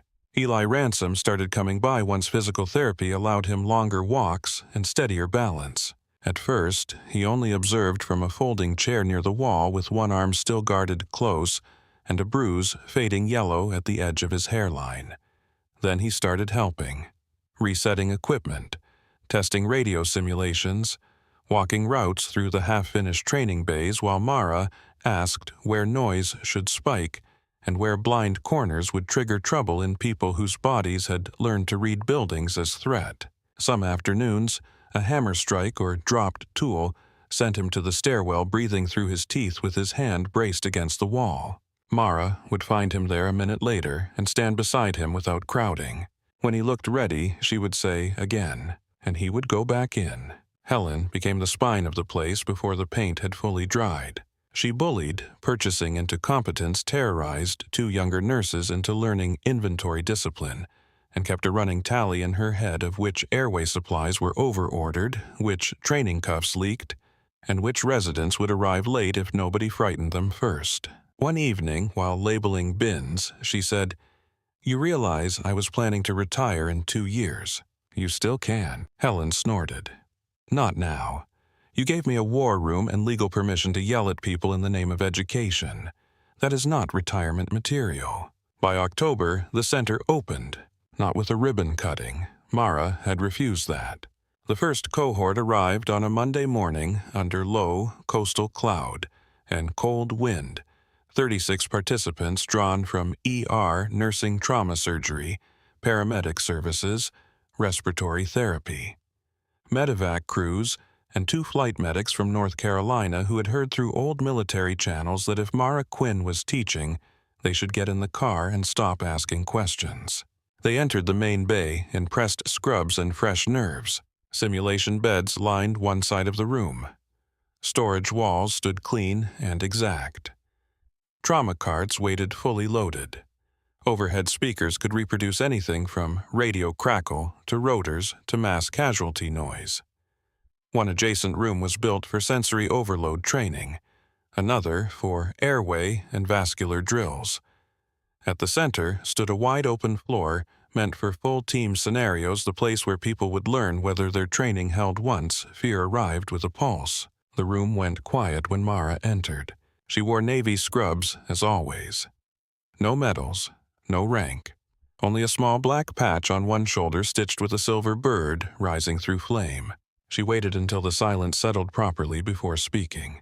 "When a room goes bad," she said, "you do not become the person you wish you were. You become the person your training permits." Nobody moved. Most of them had seen a version of her online by then. The hospital had tried to manage the story and failed in the way institutions always failed when reality had stronger timing than public relations. The video of the assault had circulated for 2 days. Then the narrative changed. Quiet ER nurse, decorated military medic, federal detention, new trauma center, community support. The city loved humiliation stories until it found one that could resurrect itself. Mara paced once across the bay. "You know, protocol," she said. "Protocol is useful until pain changes shape faster than your paperwork can. This center exists because panic has patterns, because chaos has patterns, because people die when no one in the room knows how to impose structure without making fear worse." A young paramedic in the front row raised his hand, then seemed to regret it. "Ask." He cleared his throat. "Is it true you worked overseas?" Yes. That was all she gave him. It was enough. The months that followed built their own rhythm. Simulation sirens. Fake blood. Broken scenarios designed to force sharper instincts. Role players screaming through smoke drills. Dissociation labs. Orientation language exercises. Mass casualty runs that left seasoned clinicians sweating through their scrubs and younger residents standing very still afterward with the first honest look they had ever given themselves. Mara taught without theatrics. She corrected people cleanly, sharply when necessary, never cruelly. She did not humiliate because humiliation taught the wrong reflexes. But she did not soften standards either. Good intentions had never saved a body under pressure by themselves, and she refused to lie about that. Eli became part of the instruction team by degrees, not in uniform, not under title, simply there, explaining what auditory narrowing felt like in the first 20 seconds after flash memory hit, demonstrating how a man might look combative while actually failing to understand where his own feet were. Teaching civilian staff the difference between defiance and battlefield confusion. He still had bad days. He still had to step out sometimes. Mara never called that weakness. Victor Shaw began by watching from the back wall. At first, he arrived under the excuse of departmental oversight. Then he started asking questions after sessions. Later, he asked for copies of her team algorithms for trauma handoff under extreme agitation. He still wore authority, like custom tailoring, but it fit him differently now. Less like armor, more like responsibility. One evening, after a full simulation involving a multi-vehicle collision and a dissociative veteran who nearly punched through a monitor stand, Victor stayed behind while the rest of the cohort filtered out. Mara was wiping down a station. "I was wrong about you," he said. She did not look up. "That list is crowded." He accepted the hit. "I should have shut down the rumor immediately." "Yes, I should have defended you before it became expensive." She laid the cloth aside and met his eyes. "Yes." Victor nodded once. "I am trying to become a less disappointing man." That made her pause. It was not elegant. It was not strategically phrased, which meant it might have been the most honest sentence he had said in years. "Keep trying," she said. He did. Damien Kessler took a plea before spring. Assault, obstruction, ethics violations, permanent removal from healthcare leadership. Enough prison time to satisfy the news cycle, never enough to balance what he had attempted to spend on someone else's dignity. Mara did not attend the hearing. She had a live drill scheduled that afternoon, and 2 new residents who still confused volume with control. Winter came in hard that year. The city iced at the edges. Ambulances rolled in with black ice wrecks, carbon monoxide poisonings, and wind-chapped children struggling behind plastic oxygen masks. The Readiness Center ran drills by day and fed lessons back into the ER by night. Survival metrics edged upward. Team performance improved. Nurses who had once frozen learned how to narrow the field. Residents stopped mistaking forcefulness for leadership. Rooms that used to fracture under pressure held shape longer. Tyler Grant joined the second advanced cohort. He nearly lost the nerve to submit the application. Helen found him standing outside Mara's office with the file in both hands and the expression of a man reporting for sentencing. "Either go in," she said, "or go become a dermatologist." He went in. Mara sat behind a plain desk with floor plans on one side, trainee evaluations on the other, and the child's phoenix drawing framed on the wall behind her where everyone could see it. Tyler noticed the drawing first. Then her face. The bruise had long since faded. Memory had not. "I came to apologize properly," he said. "You already apologized. Not without trying to save part of myself." Mara closed the folder she had been reviewing. "Then do it correctly." He did. No excuses this time. No language about pressure or misunderstandings. Just truth. He had been arrogant. He had been afraid. He had chosen the quietest person in the room because he thought she would absorb the impact without making noise. When he finished, the office was still. "Fear reveals the part of you that training built first," Mara said.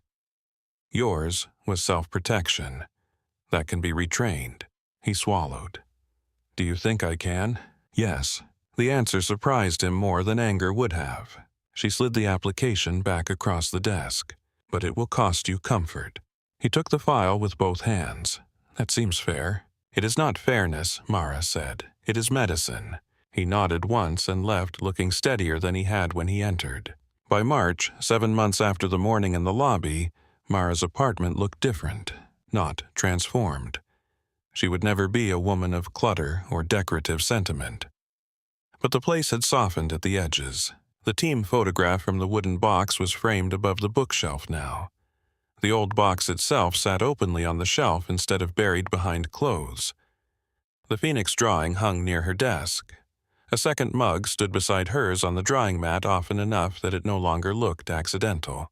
She came home late one evening carrying a stack of applications for the spring cohort and let herself into the apartment with the deep tiredness that came only from useful work. She set her bag down, loosened her hair, and crossed to the kitchen for water.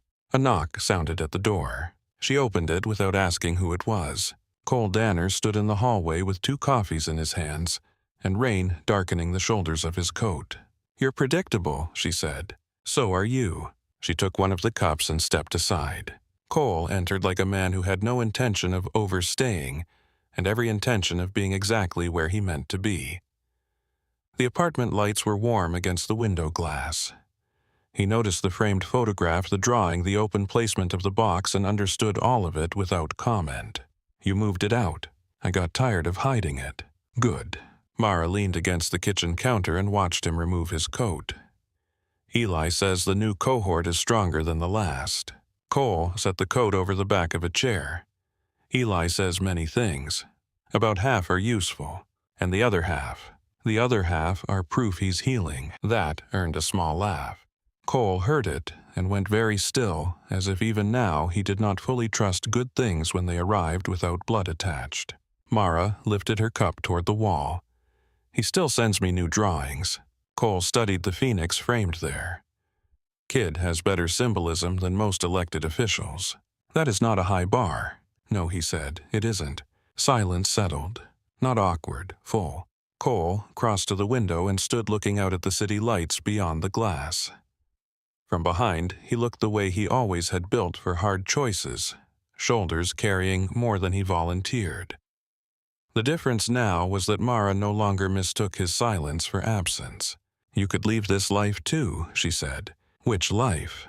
The one where you sit outside buildings in black SUVs and call it concern. Cole turned slightly. I've had worse job descriptions. I'm serious. I know. He came back toward her, then slow enough to stop at any point close enough that she could see the tiredness under his eyes and the scar at his jaw, and the caution in him that had survived by becoming habit. I'm not leaving service, he said. But there are ways to remain without always standing in the dark. Mara held his gaze. The air changed between them. Not sudden, not easy, honest. You took a long time to say that. You vanished a long time before I had the chance. There it was again. The unfinished history, the old damage, the possibility underneath it. Mara set her coffee down. When she stepped closer, Cole did not move away. He did not close the distance either. He left that choice with her, which may have been the first reason she trusted him again. You are still infuriating, she said. I know. You watch too much. Yes.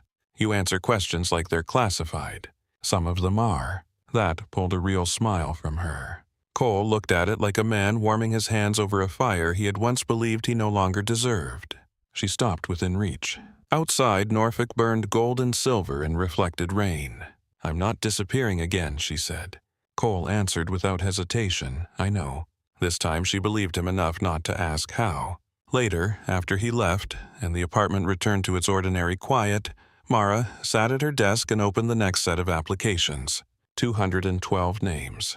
Nurses, medics, techs, residents.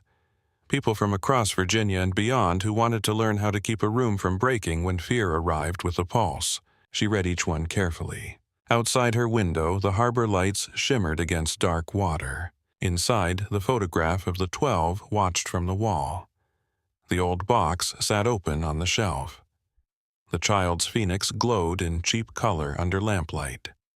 The life she had buried and the life she had built now occupied the same room without trying to destroy each other. That more than medals felt like survival. Near midnight, she stood and crossed to the training schedule pinned beside the desk. Morning drills at 6. Advanced orientation lab at 9. Mass casualty simulation after lunch. Real work. Honest work. The kind no applause could improve and no humiliation could take away. She turned off the apartment lights one by one and paused at the window before drawing the curtain. Her reflection looked back from the glass. The quiet was still there. So was the steel. Only now it no longer resembled hiding. It looked like command.